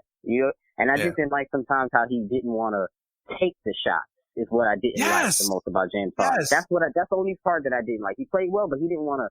I didn't see it from him, in my view, of him like, Chris, just give me the damn ball and get out the way. Or if he doesn't have it, like, Chris, I need you to facilitate a play for me to get a shot. You get what I'm saying? Because I don't feel like Chris will have a issue with that, with facilitating a play for James Harden to take the shot. You don't have to go ahead and take it on individually and isolate the entire possession. Run a play, run a down screen, run a pin down or something. Do something in the mid post where you can isolate maybe that way, not isolating on the 3-point line. And I just feel like he just didn't adjust properly in this series to take it home. And that was really my issue with him. How are you James Harden, and in a Game 5 2-2 series in the fourth quarter you only take 3 shots? I don't care what kind of defense Golden State was throwing at you. I don't care. I don't care if they were throwing the Giannis defense at you, where it's basically the 36 bear at you. Like, I don't care. 3 shots? That was unacceptable. 3 shots. I don't even remember those 3 shots. That's how unmemorable I don't even remember the 3 shots. Yeah, that was definitely unacceptable. That has been my issue with the Rockets. That he's the issue. And, like, to me, the Rockets are going to go as far as James Harden takes them. But to me, that's coaching, man. To me, that's coaching. They need a better coach to really get into James Harden's head. Mm-hmm. It's coaching too, bro. But, like, remember, we was having these same discussions when they had Kevin McHale. So now that's 2 coaches now. Now, I get it. Kevin McHale, a legend. I love him. You wouldn't exactly confuse him for Phil Jackson. I get that. But, you know what I'm saying? Now that's 2 coaches now that we're having the same. So just to wrap it up on this, like, is there a way to get better? What can they do? I know they're talking about trading for Russell Westbrook. I know that's a big thing. I just seen the alert that they want to pursue a deal for Westbrook, but they find it hard. It's going to be hard to find a third team that's going to be wanting to make the salaries match and whatnot. So I think that's the only money move. That's the only money move they have left to make. I don't like the fit either. It was an issue in Oklahoma City when they were young players. It's not going to be an issue now. Yeah, I think that's a horrible pairing to put Russell Westbrook with James Harden and Chris Paul if you're trying to do that. To me, that's one has to go. One would have to go. Paul would have to go. I don't think they would do that. I don't think. He has to go now at that point. Mm-hmm. Which to me is just crazy because I don't even like James Harden or Russell Westbrook together either. That's also another pairing that would not work in my opinion. To me, the Rockets is just to make that's a worse fit. Minimum. Yeah, that's a worse fit, honestly. But the way they just need to acquire a forward that can score. To me, the only one that's on the market right now that's still on the market, which I've been paying for them to get, is J. Michael Green from the Clippers last year. That would be a good move. Solid 6'8", 6'9" forward. The Clippers can't. I'm not sure if they can still afford him now with the money they've been dishing out, but he's right now on the free agent market, and to me, he's the best option at forward because the pickings are slim right now. Either they got to make a trade, or they should just sign J. Michael Green and get another grungy, hard-nosed, defending power forward who can hit some threes and just run it back, basically. Honestly, dog, I hate to disappoint you, but I think y'all blew y'all window, man. I really do. I think if you're a Rockets fan, you're gonna think back at this era of Rockets basketball, and you're gonna look back at Game 6, 2018 Western Conference Finals. You're gonna look back at Game 6, Game 7. And you're going to look back at Game 5, Game 6 of the 2019 Western Conference Semis. That's what I think. I think you're going to look back at those 4 games and you're going to be like, how the hell did we not get to an NBA final? Yeah, I don't know. I really believe that. I really, really believe that. Like sometimes teams just, that's why I've always said it. Like when you have that opportunity in front of you, you got to take it. There's a window. You got to make sure you break through that motherfucker, because if you don't, you're going to be killing yourself that you blew that opportunity. And I feel like the Rockets had a crystal. I still think their best opportunity was 2018, not last year, because I still didn't love that team. I still didn't think you guys would have ultimately won that series anyway, but the 2018 one, I know the Chris Paul injury, but still, I still think you guys should have won that series. And that's what a Rocket. If you're a Rocket fan, and I know some of y'all, that's the one that's gonna forever hurt. And I think you guys have probably missed that opportunity. And I don't see where there's an improvement to be made. Like I just don't see it. I mean, you can make a splashy move like Westbrook, but I honestly don't love that fit. I don't love that. That's just a move just to make. That's just a move to be splashy. That's just we got Russell Westbrook, but I don't think it helps your situation. I don't think it makes you better. I don't know what the Rockets can do. Honestly, I really don't. I mean, I guess they're stuck with trying to run it back, like you said. And now that the West is a little bit more wide open, trust that the level of familiarity and the chemistry is there, that they're just able to go on one of these runs. And I still think Rockets going to be a top 3 seed in the West next year. I still believe so. As currently constructed? Yeah. Yep. Top 3 seed in the West. I don't know. I like the Clippers up there. I like your Lakers up there, but I don't know yet. I got to see. All of those teams are still. I still think Golden State. I think people are writing off Golden State way too soon. I wouldn't do that if I was not. I don't have them as the top 4. They might get a 6, 7, 8 seed. I don't think they're going to miss the playoffs like some people are saying. They're definitely not missing the playoffs. But I wouldn't even be surprised if they're in that mix for a top 3 seed. I wouldn't even be surprised, dog. Because you got to think. Because think about it. Think about it for a second, right? Mm-hmm. With all the turmoil going on in the West, right? Mm-hmm. The Lakers, it's going to take some time for that to mesh. Like, it's going to take some time. It's going to take some time. It's going to take about 25, 30 games for that to mesh. Same thing with the Clippers. Like, I know that Clippers are more of a seamless fit, but even with the Clippers, like, that's going to take a little bit of time to fit. I mean, it may not be as harsh as the Lakers, but that's going to take a little time to fit. Golden State, they're still familiar. They're still used to each other. I still believe in that coach. I still believe in that team. I'm not ready to write them off as being a 6, 7 seed just yet. I think Steph Curry, I think Draymond, those guys will do enough to keep that team above water. I think they'll keep them. I wouldn't be, now if you're telling me right now they're going to be 60-10, no, I'm not saying that, but I think they'll definitely be closer to the top 3 than 6 through 8. I'll say that. Okay, that's fair.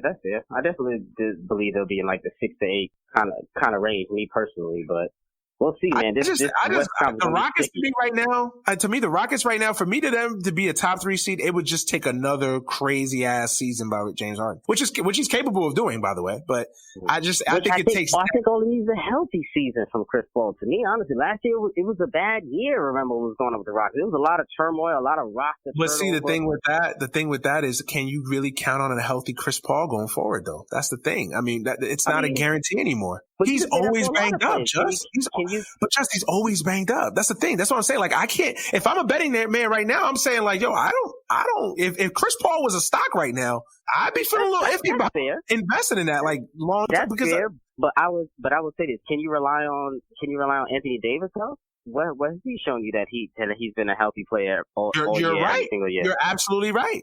You're absolutely right. That's Curry, him also. Yeah. Now he's going to be the number 1 option on the team. Can you count on him to be healthy? They've all those other players always had other people to overcompensate for their lack of health, I should say. So Chris Paul is most definitely in that same boat. So you're not wrong at all for saying that, and I hear you on that. I just think it just takes a healthy season for Chris Paul and for them to adjust that damn game plan. And I think the Rockets will be totally fine, because I still think one of the top offenses in the league. The top offenses in the league has always been Golden State or Houston or Chris you Paul. Guys are always, I mean, you guys, I don't care who you guys have out there. You guys are always going to be one of the top offenses. I mean, it's science. From D'Antoni, it's one thing you can give D'Antoni. He can coach some offense. So you guys are always going to be in the discussion for top offenses in the league. I don't worry about that. I don't know. to me, just saying, oh, Chris Paul is going to be much healthier this year. I don't know. I like to think so. I hope so. You know what I mean? But I don't know that. And you're right. I don't know that about Anthony Davis. I don't know that about LeBron. I don't know that about a lot of players. You're absolutely right. I'm just saying, from the Rockets' perspective, I don't think you could just go in there with that certainty and knowing that Chris Paul is going to be healthy this year. Because I don't know. Oh, yeah, I agree there. But that's it, man. I think we've covered everything that we wanted to cover. I think we got to mostly everything. Nothing else that you could think of or I could think of that we might need to. Yeah, I think we got through everything, man. So, as always, man, thank you for being my guest to speak on the podcast, man. It's truly an honor to have you on the show, man. It's a pleasure. It's something that has been a long time coming. We got to make it happen. So it's a good thing, man. Before you go, man, just go ahead and plug your social media, your podcast again. Tell them where they can find you, find the show, sell yourself. Of course, brother. Make sure you go check out Above the Rim podcast, one of the best NBA pods in the game, as I always say. You can find it on Apple, Spotify, Google, Stitcher, all of that good stuff. Wherever you can find podcasts, you can find it on YouTube channel as well. I just recorded episode 100, as Manny said. So make sure you go check that out. You can actually watch that episode on YouTube as well. So it's a nice visual for everyone to see how all the work that everything that goes into the show. And you can follow me on Twitter at JusBlaze _513, the JUSBLAZE _513. On Instagram, it's the same thing, JusBlaze513. Manny, you definitely got to get on the show right now. Oh, I'm down. Anytime. You give me a day and a time, bro. Hell yeah. Most definitely got to get you on there for sure. And, yo, brother, I appreciate you giving me the opportunity, man, to, any given Sunday, man. It's one of the best, pods out there, man. So I appreciate you, inviting me on the show, man. It was a pleasure. We chopped it up for a good minute right here. Word. My bad. I kept you too long, man. Chopping your ear. He's in This is the level of commitment, man. My man is in DC enjoying a vacation with the wife. To wifey, if she listens to this, I'm sorry. I will get your husband back to you as soon as possible. Right now, you know what I mean? He's done. He's free. Nah, man. But I appreciate you, man. You didn't have to do this. You could have easily told me, "Now let's just run it back next week." But you made time for me, and I'm always very appreciative of that, man. So I appreciate you for doing that, man. For real. That's what we do, dog. We content creators. That's what we do, dog. Make sacrifices. Absolutely. All right, man. We're going to get up out of here. As always, I hope you guys had a happy, safe, blessed week. I hope you guys had an enjoyable 4th of July. Hopefully everybody stays safe out there. Thank you for listening and subscribing to the show as always. Without you guys, the audience, the listeners, there is no podcast. I'm sure Just going to attest to that as well. Thank you for supporting and listening to the show each and every week. As always, you can follow this podcast on Twitter at AGS Pod, on Instagram, AGS Podcast, Facebook, Any Given Sunday. Please make sure you become a member of AGS Nation. Follow me on Twitter at DManuelBrown, on Instagram at DManuelBrown, Facebook Manuel Brown, and then of course Snapchat MannyBro15. Me and Just gonna get up out of here. Hopefully you guys enjoy the rest of your week. Enjoy your Sunday. Until next week, we are out of here. Peace.